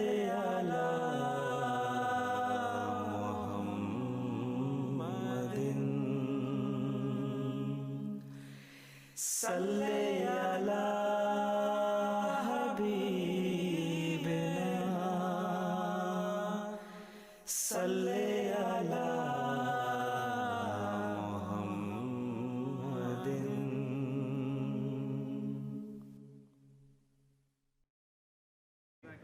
Assalamu alaikum. I am joined with Rabbi Hillel Cohn. Shalom aleichem. Alaikum salam. Thank you for coming, and you are a repeat guest every year. Yes, I've been here for a number of years, and I always find it to be a very inspiring and exhilarating experience. What brings you back every year? Well, first of all, I think we all need to be together more and more, and particularly the Jewish and the Islamic community, but the general community. We are a diverse world, and we need to know more about one another and I just think what the Ahmadiyya Muslim community is doing to promote interfaith relations is extraordinary. Now, there's this unfortunate stereotype that Muslims and Jews don't get along. How can events like this help Well, get rid you of know, that? there are cousins who don't get along too, and we are cousins. I think it can help because we get to know one another and get to talk to one another, share a meal together. And there's a number of people from the wider community here who can see the Muslim and Jewish communities working together as well. There's this misperception about Muslims being bad people across the country. How do you think events like this or the work that Ahmadiyya Muslim community is doing can help get rid of that? Well, you know, ignorance is pervasive, and we need to educate people. Someone once defined religion as the job of religion is the education of the conscience. And we need to together educate the conscience, and frankly, we need to go to, because we are minorities within the American setting, certainly not in the world setting, you aren't, we are. We need to go to the majority and, you know, let them know about those who are often marginalized, unfortunately, because there's misunderstanding, there's ignorance about who we are, and they believe the stereotypes, they believe all the in this sense, I will use a phrase that I don't like to use, fake news about Islam. Right, right. So it's And definitely people something. take things out of context. Yeah. You know, they take a word or two out of the Quran and say, this is what all Muslims, and I know that that's not true. And the same thing happens, you know, with the Jewish scriptures as well. It comes down to love thy neighbor as yourself, right? Right, and the way to love, you know, it's interesting that the theme of today is compassion. The way to love is through compassion, through understanding one another's joys, but particularly one another's sorrows, things that have happened to one another. Well, Rabbi, thank you so much for your wisdom. Thank you for your presence as well. I believe the guest session will begin. To be here. So thank you so much. We'll see you later. Okay, alaikum salam. Assalamu alaikum. And we're going to go for a short break and we'll be back.